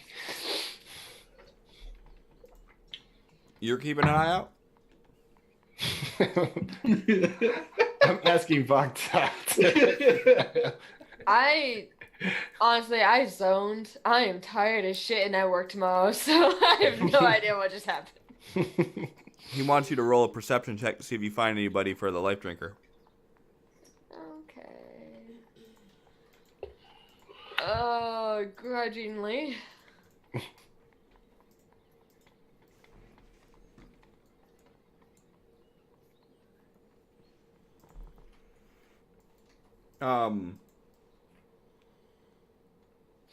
You see that there is an old elf, who's walking through the field and he's gathering flowers. Oh. No. What? Not him. What's wrong? Look at him. Yes, he's He's old. alive and looks like his veins are full. No, he's old. He's gathering flowers. He's probably got like an old wife at home and he's just trying to get flowers to surprise her, and that's so sweet and cute. And no, not him. Well, he can still do that. I'm not gonna kill him. You might on accident. I won't. No. Vardrak rides over to him calmly. He's gonna put his little scarf thing like over half his face, so you only see his eyes. As one does when they're going to engage in completely non-violent, warm, heartfelt conversation. I hate this. And he doesn't even seem to notice that you're rolling up on him. Oh God, he's deaf and blind too. He's got so much going against him. Just let him be.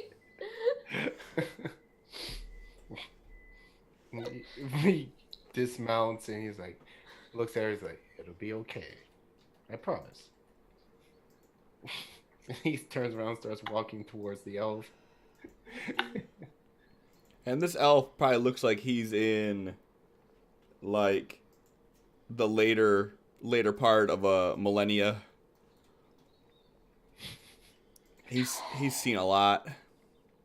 Have you considered just asking? Archmage might have a point.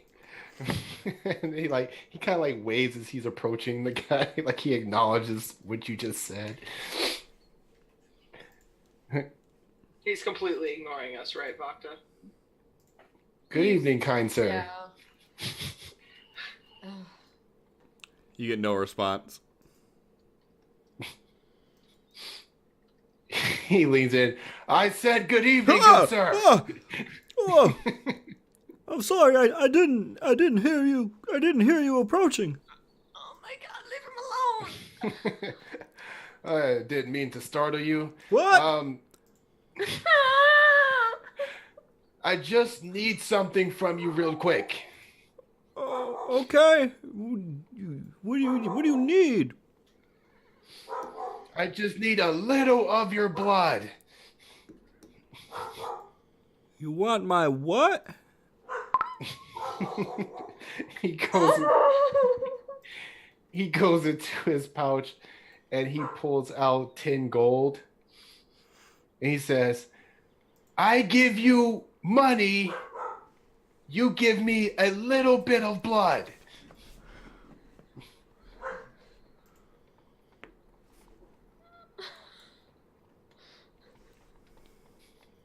He's like licking his lips and he's looking at it. And that sounds like a fair trade. Excellent. He goes over and he like grabs the elf's hand and puts the gold into it And then he grabs his other hand, takes out the blade, and just like in one motion, like it snaps out. He slits it across the palm, and then it retracts it. Go ahead and give me a damage roll. No! Cliff, why do you like this? I don't want him to die. He's so old. He'll be fine. He's gonna die. He's fine.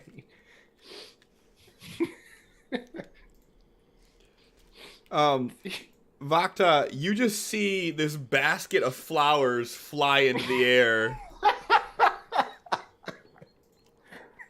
No.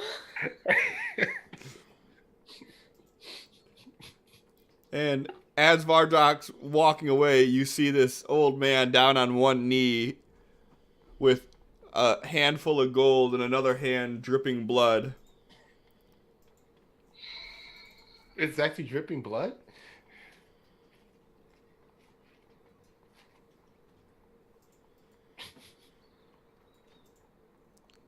And you're just healing. You're hearing the wails of him moaning in pain, but he's still alive. Do anything about the pain? I know you can't heal the things this does, but is there anything you could do to numb his pain? I could try restoration. That might work. I don't know. Yes, let's do that. Vardrak, you hear the blade. You know how you can end his pain. You shut up. What? What? No, not talking to you, talking to this thing. Look at him. He's gonna die out here. Finish him. Remember our talk about being a parasite? I know. call the shots. The elf lives because my Vakta deemed it so. He's gonna die one way or another.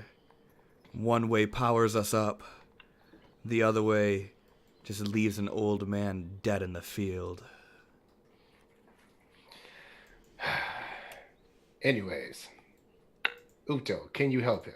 I'm gonna try. I cast God, was it lesser restoration on him? Gonna see if that works. Because we know that cure wounds doesn't do anything. So As you cast it on him, you still see this gash on his hand. yikes. Would I be able to know what it is? Like, is it a I don't know how to use fantasy term. Well, can I tell if it's a bleed effect or not? Yeah, go ahead and roll a medicine check. Okay. Pardon me while I'm just squinting at my thing.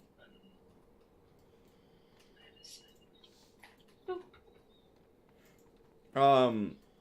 After casting it and seeing that fail and like overlooking the wound and everything, like you feel like he has injured his life essence. You can't heal him because there's nothing left there to heal. Okay. Like that part of his essence is gone.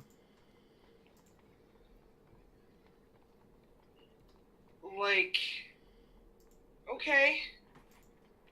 Like, for instance, if he had 25 hit points, he now only has 6 total. For instance. Hypothetically. No, I have the actual version.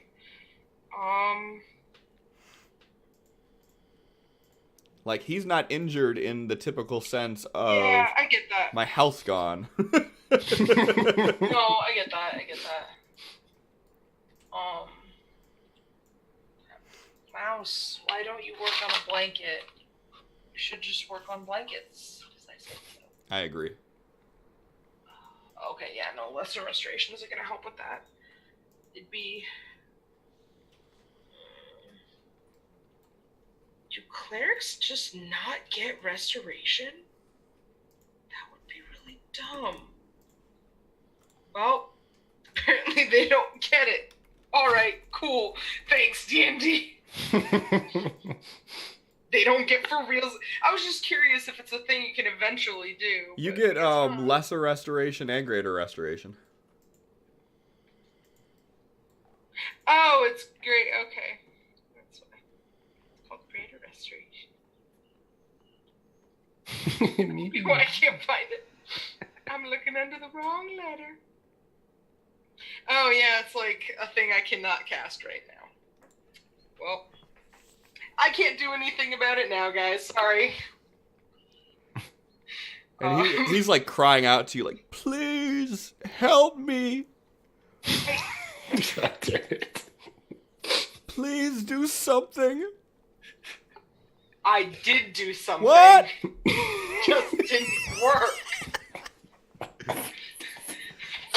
Please. It's not my bad. I don't want to die out here.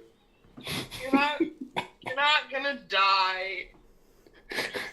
Really, really hurting. It feels like you're dying.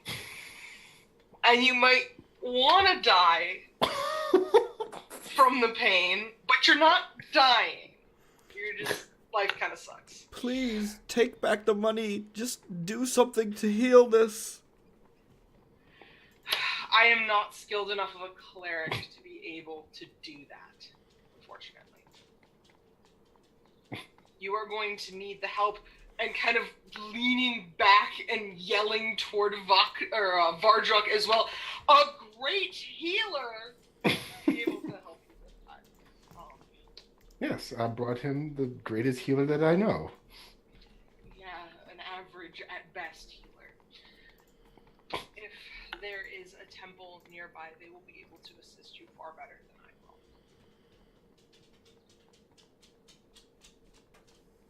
Better yet, if there is a temple nearby that we can assist you to. The only temple that you would know of would be the Temple of Behemoth back in Durian. Hell no!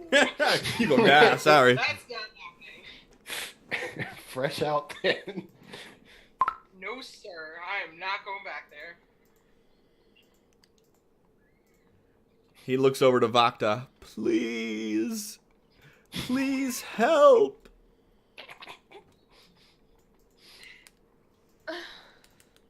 Vakta's like, she wants to cover her face with her hands, but she's just kind of like stuck like this, and like staring at Vardruk. I asked you not to do this. Do you see? Not Do you to kill see him. here? Do you see the way that she looks right now? End this poor fool. Vardruk is like trying to ignore this. You asked me not to kill him. He's not dead. Now, there are other ways to end one's suffering. Do it. What?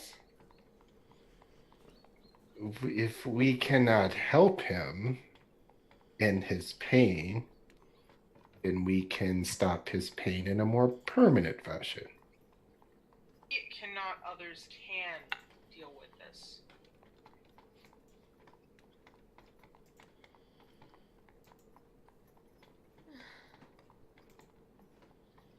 No. Right? Vakta's could- gonna pull out, well, 20 more gold. I know.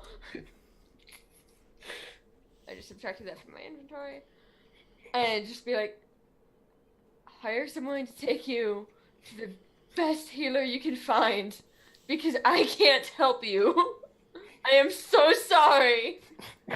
He just doubles over, like, head and knee, and he's just sobbing while clutching the 30 gold. Okay, let's go. We gotta leave. She's just like pulling, and then like grabbing each of their shoulders and like, let's go. Yeah, as you wish. Vardruk gets back on Asha. Fuck you, Cliff. Oh, how do I get blamed for this shit? You made it an old man.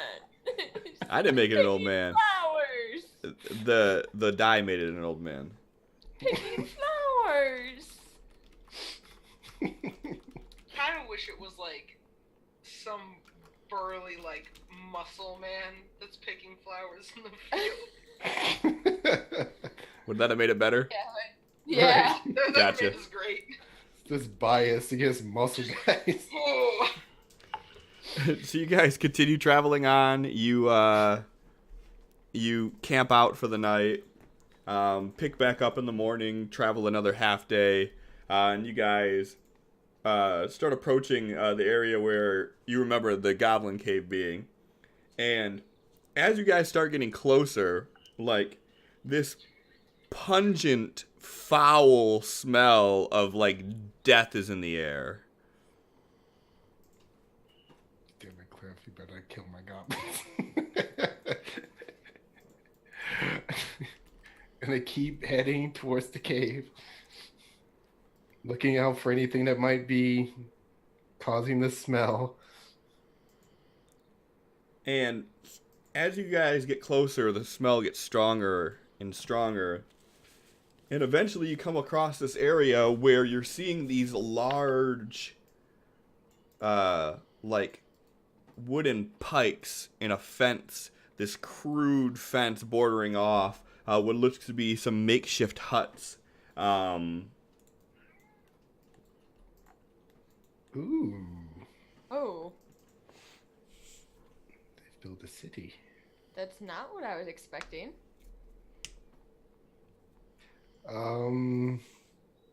What is at the top of these pikes? They're just wooden pikes that are making like large trees that have been crudely chopped down and fashioned into these makeshift walls. And you can see that there are pikes with skulls along either side of the entranceway where there's this huge makeshift gate. The skulls, do they look humanoid, goblin? It's hard for you to tell from where you're at. They could be animal, they could be humanoid. Keep approaching the front gate there. And as you move up even closer to it, you see that there's a few huts. There's a large hut off in the distance, raised up slightly above, where you could kind of see the top of it from where you're at. And you see that there's a raised encampment, almost like a tree blind, built up about 2 stories up. And you can see that there's a goblin there. And you start hearing it scream out something as you guys get closer. And you start hearing a lot of commotion coming from the inside of the gates.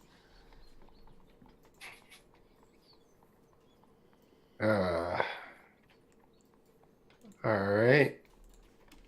Gonna keep walking until we stop in front of the gate. And then Vardrak's gonna pull out his horn and blow it nice and loud. As you do, you for a moment hear all the chatter on the other side of the gate stop. And then you hear this deep, low gurgle of a voice bellow something out. And you see the gate open, and you see all these green goblin with this makeshift like outfit on, made out of like reed grass and rope and animal hide, and they all have these like crude spears, and they're all pointing their spears at you guys. And from the big tent off in the distance, you see this flap get pulled back, and you see this ogre adorned in full like shaman gear walks out, and the ground is just shaking with every step. And he stops and he looks at you guys. So you are the one who they built the statue for? And that's where we'll end it for the night. Wonderful. This motherfucker that ran up in my fucking gap. Okay. Mm-hmm. Not 3 years. Fuck that. Nobody be pissed about this till next week, right? Oh my I count on it, yeah. I'm just gonna hear about this. Just like I'm fucking goblins and fucking ogres. So yeah, so thanks to everybody that popped in here tonight. I appreciate it. Thanks for coming and hanging out on a Tuesday. I know it's kind of weird that it's not a Thursday, but you know, with Thanksgiving and all, this was the best option for us and probably the best option for you guys too. So with that being said, I don't know what my schedule is going to look like for the rest of the week. There definitely will not be any Dungeons and Dragons on Thursday. So we'll have to wait till next Thursday for that. Maybe some Fallout. Might do some more. Oh God, I'm waiting for it. Or did he do it already? I don't remember if he did it already. Already did it. Okay. Yeah, Evil, thanks for popping in here and hanging out. I appreciate you coming in every week. Thanks to Randy for coming in and dropping all of the crazy cliff coins on everybody's head. Thanks to the players. Thanks for being able to rearrange your schedules and come hang out. I appreciate that. Thanks for jamming. You're welcome. Let me see who's on here so we can do a quick little raid, and then I'm going to let you guys go. Do what you need to do. Again, thanks so much. Everybody make sure you have a great Thanksgiving if you celebrate that in the Americas here. And if nothing else, just have a great rest of the week. And again, next week we'll be returning to our normal schedule of Thursday at 8 p.m. Eastern Time, 5 p.m. Pacific Time. So until that happens, thank you guys again and have a wonderful night. Bye.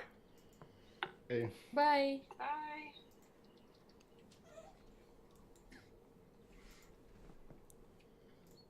All right, and we're rated out, so I can stop broadcasting. Good night.